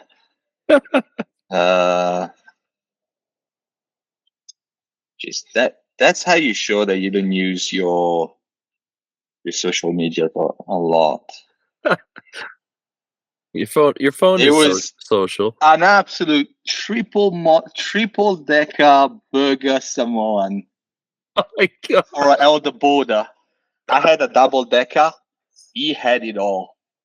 He had a triple decker burger Samoan. I'm not joking. Wow. I was there. I can say that I was there. And I got to the end of 2, or if he didn't eat it all, he got it was probably just a little bit. I had a double one and I don't think I've ever felt so bad. Like I just wanted to throw up. Oh my gosh. Jeez, crazy. it was crazy. It was absolutely crazy. And jeez, that was what? Anyway. And we had memory. Oh god. we had the Stirling district, and this is the. I'll send it, but this is the picture.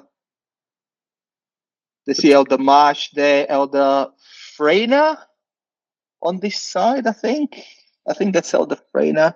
Uh-huh. I can see Hawkins. I see Elder McBride. Christofferson. Yeah. Is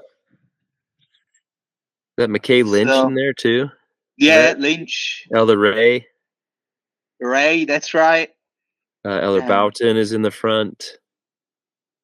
So yeah, That's a good quite- looking it's quite- good looking crew right there. that was Quite the group. that was my district, and we had this old banner bed made with Romans 13:12, and I was looking at the pictures today with Romans 13:12, which is like, let's cast off the darkness and just go to work or something like that. And it was like one of those cool things you were doing when you were like inaugurating the districts, and it was really good. Romans 13:12. What was it? Oh, the night is fast spent, the days at hand. Let us therefore cast off the work of darkness and let us put on the armor of light. That was the one. That was pretty funny. It's a good And one. so I we like all it. pledged to just and I remember we were one of the most successful districts at that point, because we were just we were going at it so hard. Like the numbers were phenomenal, and we were seeing baptisms as well. So that was phenomenal time, and that was also the time that Italy won the World Cup, and that is so embedded in me because of that. And yeah, and I remember that we went back home, and I knew Italy was playing, and it was the semi-final, and we went back home to have some food, And then we heard this, yeah. And I was like, what is happening? And after a bit, we heard another one. And it was Italy that was scoring 2 back-to-back goals in the semifinals against Germany. And yeah, that was absolutely wild. That was absolutely wild. And it was a bit weird because, like, that's one of those events that you want to be in your country to celebrate and all, but I still live here with a lot of fondness being there with Elder Borders, and Italy was winning the World Cup. We did watch the final. Sorry. How could you That not? was not once in a lifetime, because I've seen World Cup finals with Italy before, so it's happened before. But yeah, that was one of the members. He was American. I don't remember his name. He was American. He served the mission. It was like that's one of the things that you cannot miss. I'll always be grateful. Yeah. But yeah, remember Italy winning the World Cup. Wild. The Zidane headbutt.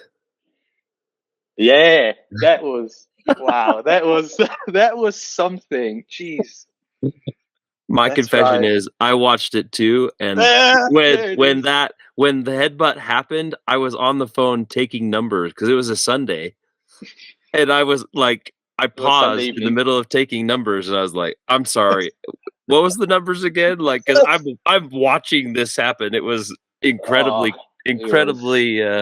passion filled moment. So, And but to be yes, honest, I don't even feel bad about watching it. That's one of the me things that I neither. was like, I I don't care. Even if people were like, "Oh, you should have done that," no, sorry, I do not feel bad. But yeah, I remember watching it. Great time. Aloha is probably the ward I remember the least, because I was there for 3 months. Oh, Yeah. sorry. I wait for a second. I was there for 3 months.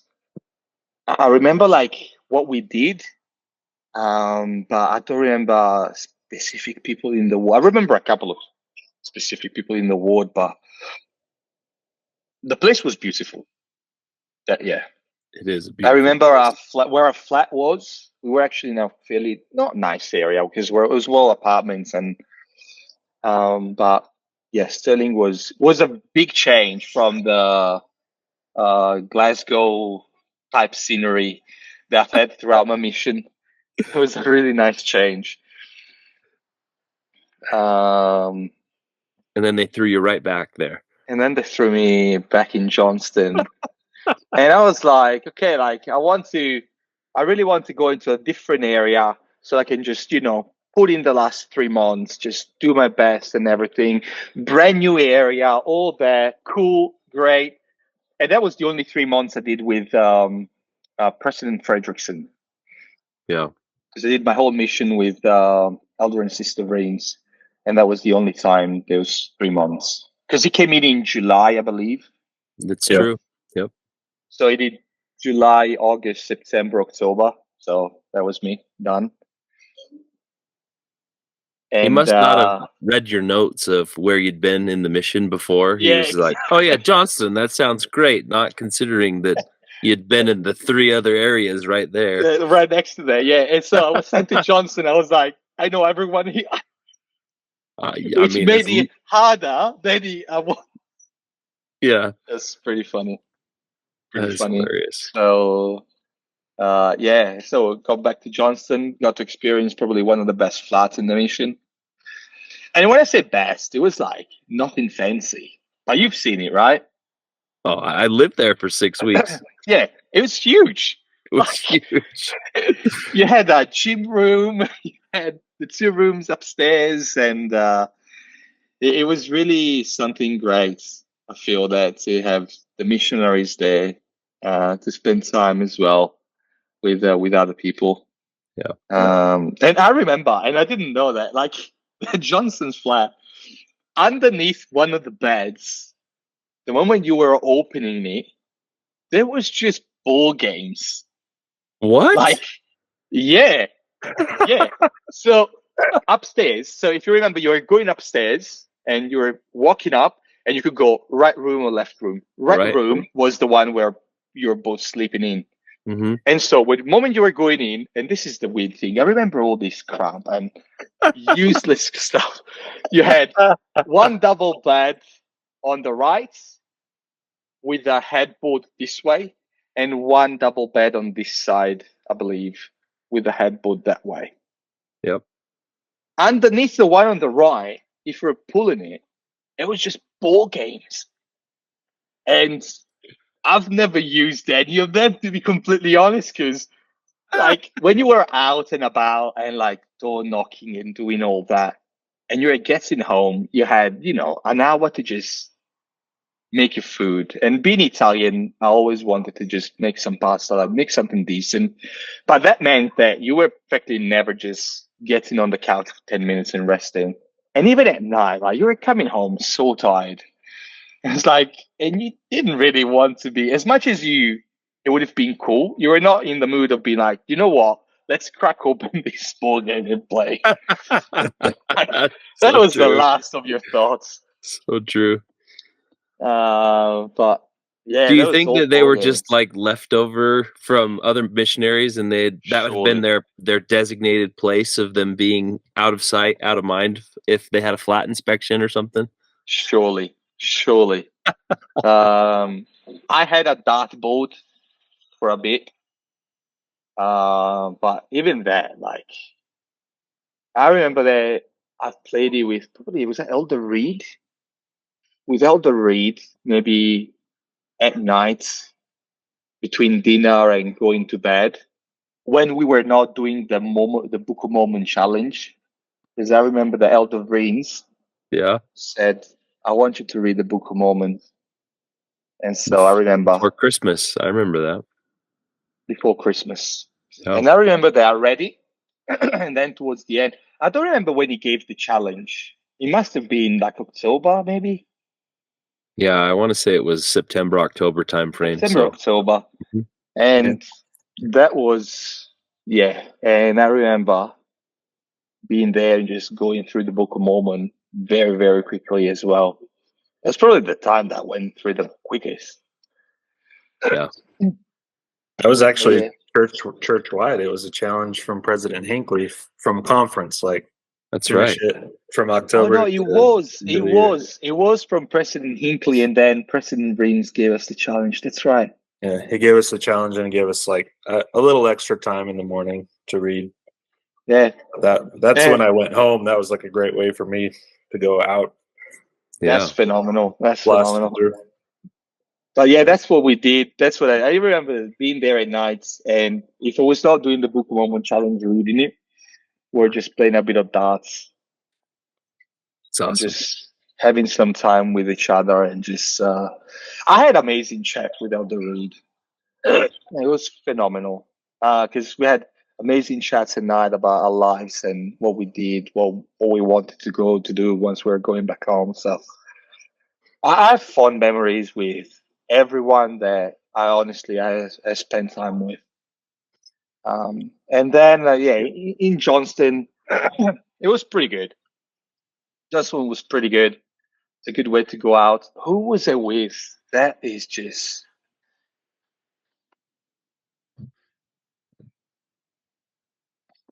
I honestly do not recall. Was it one of the many Utah kids or someone from somewhere else? You remember? So bad. When you remember it, just message me. You know you will. Yeah, I will. I will. I'll next time I go to Italy, I'll definitely bring all the board games and everything. Yeah. But the board games. Sorry, Farah. The journals. What board games? Still had the board games. in And mind. the board games. Bring them all. So I don't remember who I was with. Jeez. Do you remember the members though in the ward? Yeah. Members in Johnston. Yeah, I remember the Yates. Yeah. Amazing family there. Very helpful as well. I remember that we did have a baptism there as well. That's While awesome. we were in Johnston. But yeah, I do have another story to tell from before. But yeah, it was a great way to finish the mission, being in a way home to the people you're familiar with, Yeah. being there. And the Johnstone Ward was always absolutely phenomenal towards missionaries. It was everyone. I remember everyone always telling me about that, and yeah, the members were absolutely phenomenal. They fed us morning, lunch, and dinner sometimes. Yeah. Like they were so helpful in just making sure that things were happening, and to help us. Yeah, and that's the thing. I've had so many amazing spiritual experiences. Oh yeah, one in Johnston, not in Johnston, sorry, in Paisley. I remember getting a call from Brother Calder, and Brother Calder was really really sick, and no one could go and give him a blessing. And I remember that we were called and said, "Hey, can you go?" And that was near about the time that we had that massive snowstorm that the Luke's talked about. Mhm. And we actually we went to church. We walked to church. It was a massive snowstorm. We went to church. Yeah, it was 8 people. But yeah, we went to Brother Calder and we gave him a blessing. And he just straight away, that's it. He was just cured. Like Wow. it was, it was, yeah. And that was something that was in my patriarchal blessing there. I will always remember saying that your hands will be used for healing as well. That you'll be able to do it through the power of the priesthood and being there and just giving this blessing. And honestly, just it was fine. And that was one of the things that always absolutely blew me away. Um, Hmm. and did change the way that I was thinking about things. And yeah, so I had absolutely amazing spiritual experiences. It's just that, yeah, they're all written down somewhere. Because from that point, I was very dedicated in writing down exactly what we were having, what we were doing. Um, the, how many times, how many times, just kneeling down, praying about where to go to work, what to do. Yeah, and I'm sure that like everyone that comes here and you guys had all this as well in terms of having these incredible experiences that really do change the way you look at life, and it did change my life absolutely. If I am the person I am, it's because of every single missionary and experience that I've actually spent time with while I was on my mission, in terms of gospel knowledge, life, being able to live with someone that you've never met before. Like absolutely, like fantastic. What an experience! What an experience! What a blessing! Any any particular experiences, Mauro, with the mission presidents and their wives? Yeah, and a couple of things. One and that's the thing, not having been around Elder Fredrickson that much, I didn't know him very well. I remember him as the explosives guy because he had that company that was doing demolitions or something like Yep. this. It's And I true. remember him telling the story about blowing up this huge rock in his backyard. Yeah, I remember it. It just got back to me. It just got back to me. Um, I remember that elder assist. One of the things that stuck with me to this day, and that's the thing. Like, and I know that this is a time to remember good things and all that. But I remember showing up at Zone Conference, and I don't remember who I was with. Maybe it must have been Elder Menini or Elder Osmond, because I think I was in Elgin, and we were maybe in Inverness. No, sorry, no. Um, it was we were in Johnston. We were in the Johnston Chapel, so I must have been in Dumbarton or Paisley, and I might have been with Elder Wilkie actually. And we show up at this song conference, and we go through the very beginning, the usual stuff. We go through the whole thing, and then he starts talking about your duty to your companion.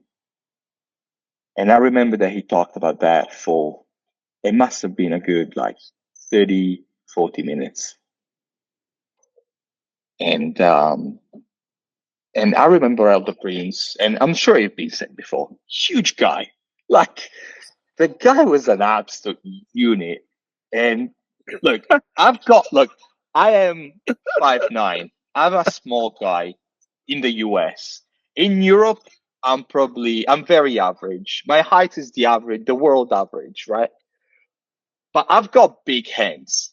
I've got really big hands. Like, I can hold the basketball with one hand, right? Yeah. But his hands was like, holy crap! Like, he was like, and I'm not sure if you remember, he had like very crooked knuckles. I as remember well. that. Yep. Huge, big fingers. And like anytime it was like shaking your hand, like I always felt like an absolute kid. And seeing this like huge guy with this like huge stature, big, massive, and all that. And I remember him breaking down in tears, saying that he had to send one of our missionary companion homes without the priesthood.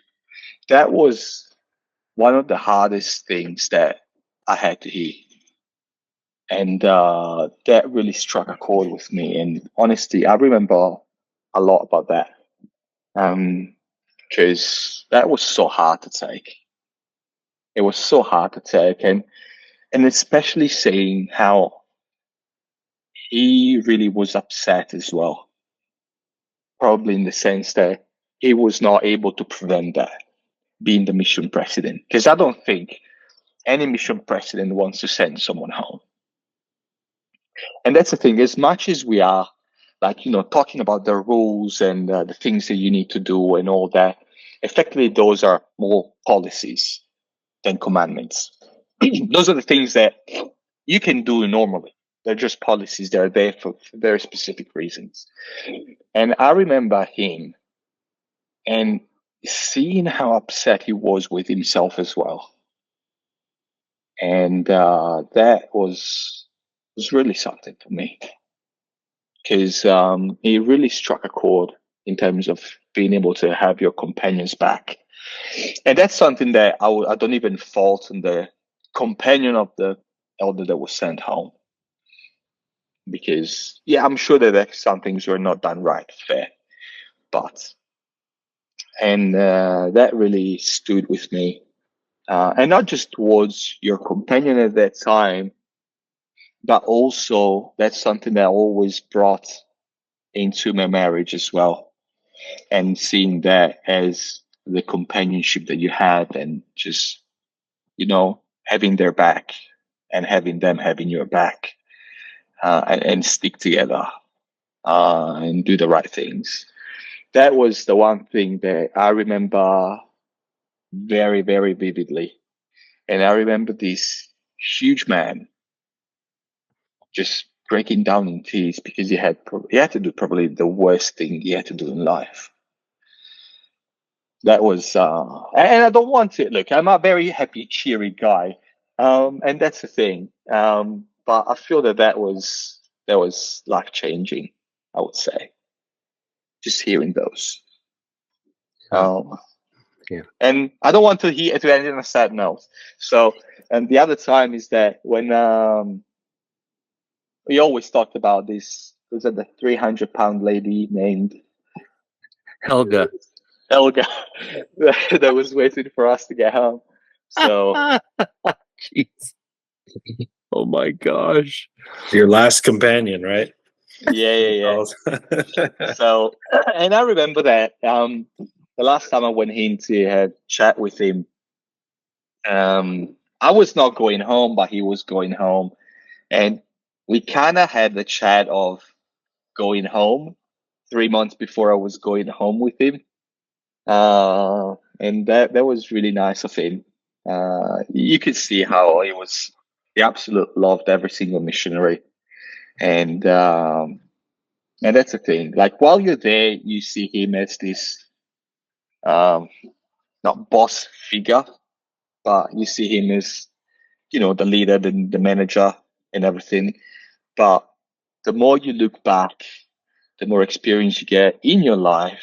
When you look back, you're like, yeah, he was just a big father figure that was there to just try to keep us on the right path to do the right things. It was absolutely fantastic. It was great to see him in those pictures as well that have been posted recently. Yeah. I'm glad that a lot of people have been going to visit him and Sister Vreen's, because in my experience, they both spoke of when we die, and I'm like, okay, well, I don't see that happening anytime soon because you guys are fairly resilient. But I'm glad that those that are getting back to Salt Lake are making sure that they go and see them, because I know that they love all the visits. Yeah. So, and I remember having the chat with Elder Fredrickson about going home as well. And that was obviously something different, being able to go home. And we had a great chat about what were the plans, what was the things. And I'm sure the other missionaries talked about it before going home and how big it is as well. The things that you need to do differently. And to be fair, I think it was pretty straightforward for me. There were things that were odd, obviously, when first time you find yourself by yourself, waking up at the crack of dawn and no one else is waking up at the crack of dawn. It's just you. But I saw how hard it was on my brother when he went on his mission. For him, it was a lot harder than me. And I'm not sure if it was me then going back to Scotland a couple of months later to spend time with this girl, or what it was, or a week after I was back going for the exam to get into uni back in again.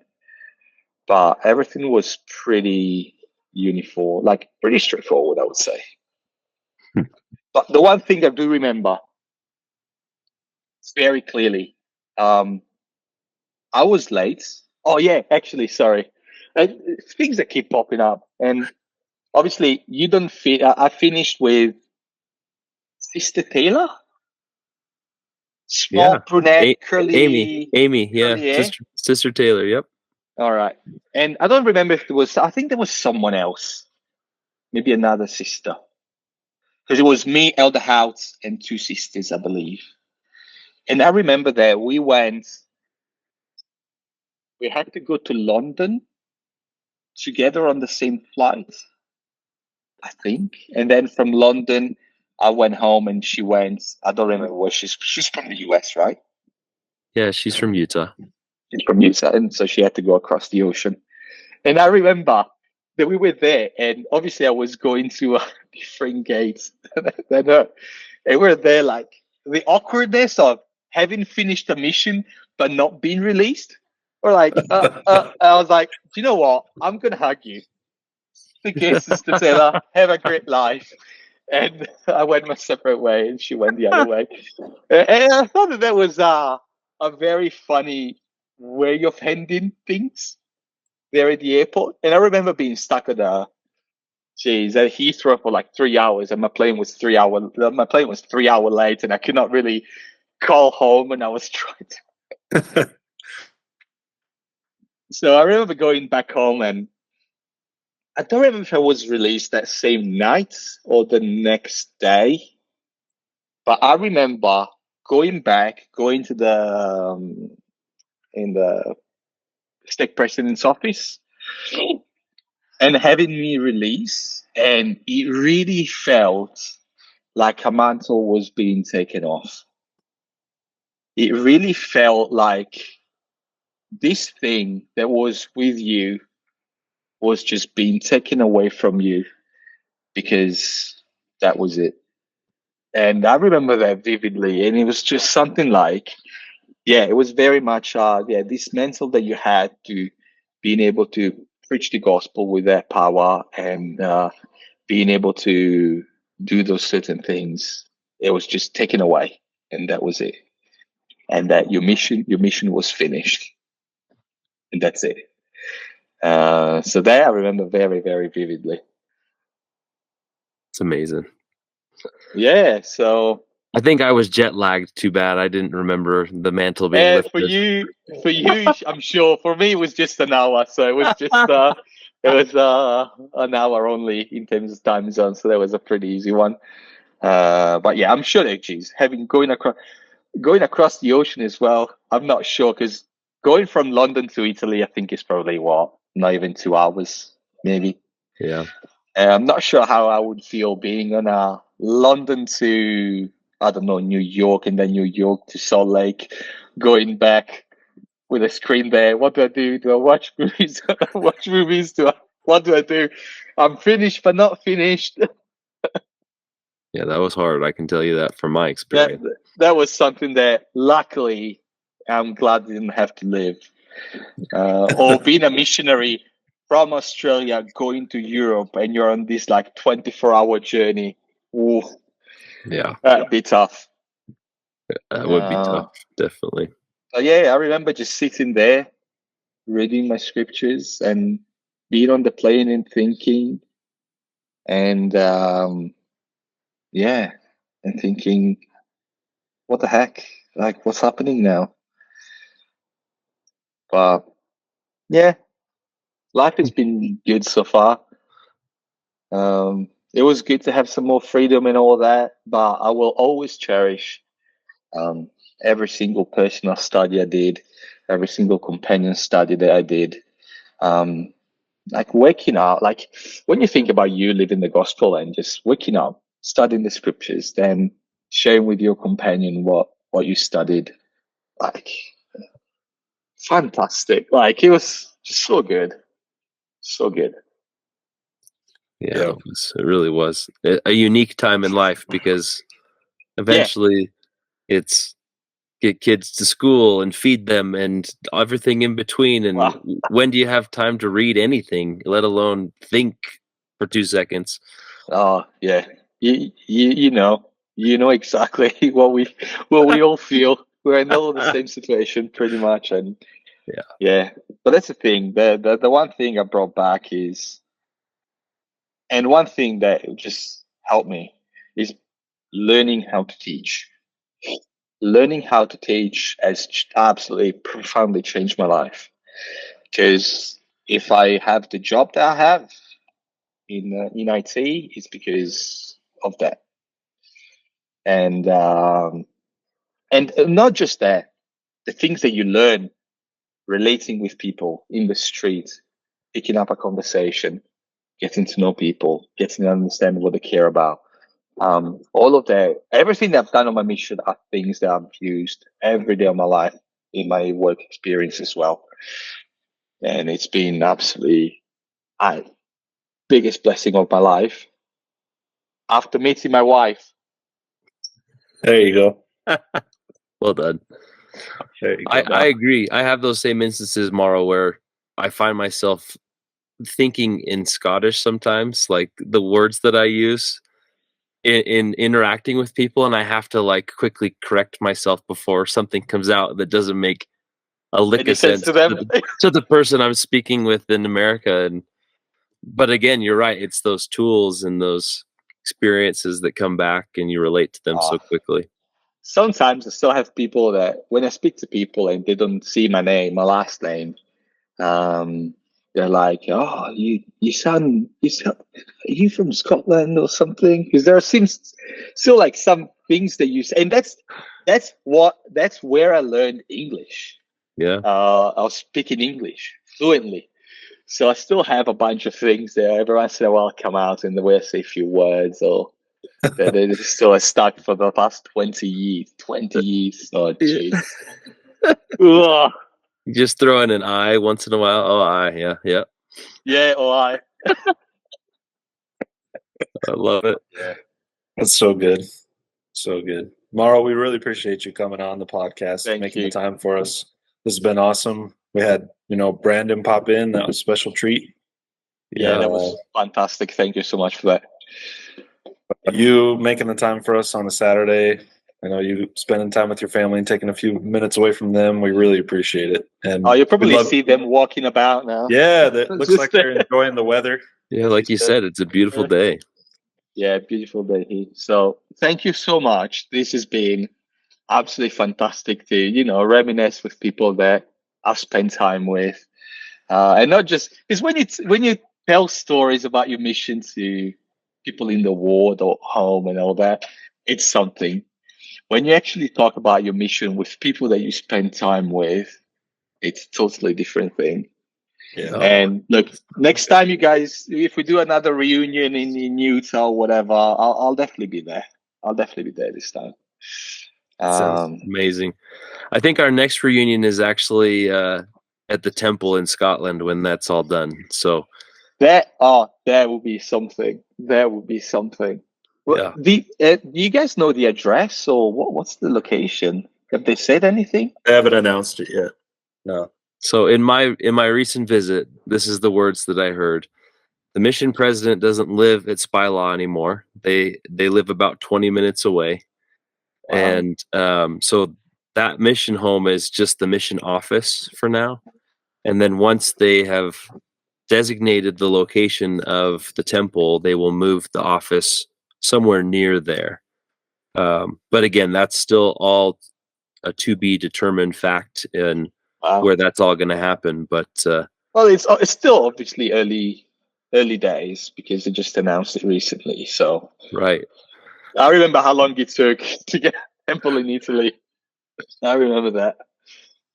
I mean, I've voiced my opinion. I think you either put it like right in the heart of Stirling, Falkirk, Alloa, like right there along the motorway, right next to the Kelpies. I think that'd be pretty cool to have the horses coming out of the ground and then a temple pop up right next to it. Or, it's just, I had this feeling when I was there. I forgot how close everything is because when you're in an area and you're kind of confined to a geographic place, you don't think, well, I served in Dunfermline and I had no idea that Alloa was 20 minutes away because I never went that way. Because we didn't have the car as well there. So it was very much walkabout Stirling and all that. And everything was like so close. It's so Actually, close. I do last thing, couple of things. Sorry, I just came back. Yeah. We in Dumbarton, we used to have the Auburn branch. Oh yeah. We used to have the Auburn branch. And I got up there. We were actually going there teaching a few times. And there were only 3 trains that were going up in any given day and 3 trains coming down. And the last train was at 6 o'clock. And I remember they were teaching this sister, this lady, and we were about to get late. And we found ourselves running. And was I there with the Wilkie or it was in Dumbarton, so I don't remember. But we found ourselves absolutely running for our lives. And as we were approaching the station, I still remember how the station, you were approaching it from the side and we had to go all the way around to then go back in. The whistle blew and the doors were closing. And that was it. We were having to find a way to spend the night there. And there used to be this family that used to live in Auburn, and they used to, maybe they still do. They own the whole mountain, and they have a ranch with incredible ballet school, renowned internationally. And they used to have this Corvette, this Statue of Liberty in their yard. Yeah, we've heard. I'm not sure if you heard about them. We've heard, yeah. And so my thought went, well, I'm sure that we can stay there. We'll probably have to speak with President and just get us to stay there, or I don't know, because there was no way to get back. Like it was middle of nowhere, and I remember thinking, we're so done. Like, oh jeez. But we were like, oh, we'll just keep running. And the doors start closing, and hope is fading now. So the doors were closing, and the doors closed, and we're like, what the heck? Like, it was still running, obviously, and I'm thinking, what is going on? And I was like, yeah, still do it, run. That's the only thing you can do. Maybe like in the movies, as the train is departing, you jump at the back or something like that. I don't know. That was the last hope. And then at one point, and then the doors start to reopen, and we don't know what it was, but for us, it was a huge miracle because we just bolted in, the doors closed, and the train departed. And I was like, thank you, Lord. We know that this was you. Like, I was 100% sure it was an absolute blessing because, yeah, that was a long An angelic train journey. button push that was reopened the doors. a 100% miracle that happened right there. And that's the thing. I know it because the doors closed. The whistle blew, the doors closed. And then something happened. And yeah. That's It's a good amazing. story. Yeah. Very And then That's a good one. the last one is that we used to, in Elgin, we used to have, I think, a huge area. Like, the area was absolutely huge. And so we did spend some time there as well. What was it? I think like From Lossiemouth to Dufftown to Keith, right? Yeah. It was absolutely huge. So yeah. Anyway, but yeah, that was a good story. The train in Auburn, teaching people there. Obviously, it was very much we're teaching two people, and that was it. I think the kid was getting baptized. I think that's why we were there. The kid was getting baptized, and then there was another person that wanted to be taught. So we were doing both. So that was, anyway. I'll let you go because you also have a bed to go to and relax. No, this is fantastic. Yeah. Time well spent, and we want to express our love to you, Mauro. Thanks for coming on the podcast. Thank you for being our brother in Scotland. It's a wonderful time. Like you said, when you visit with people who lived it, it's different. It's different. Yep. I'll tell you real quick too, Mauro. I have been in touch with Lyle. He will come on the podcast eventually. He's just been going through a transition in his work, so we gave him that time and space, but we'll get him on the podcast. And then when you figure out those two unnamed companions, those are the only three people of your companions we haven't interviewed, which is pretty good. Yeah, look, that's really I will good. do. I'll get my parents to take out some of my journals because I do have all the dates of all the missionaries I spent time with and all that. I've got everything. So There you go. look, let me know when Lyle comes on, because if I can, I'll try to drop by. Depending on what time it is, that's the thing. Oh man, yeah, we'll see what we can do. If you can, after you do all that, if you can give me his phone number and everything, because I will be in Seattle in October. I definitely want to catch up with him. Yeah, I'll reach out and get that for you, and we'll definitely pass it along. Awesome. Thanks. All right, Mauro. We love you, brother. Cheerio. Have a good one. Have a good night. Bye. See you then. Bye.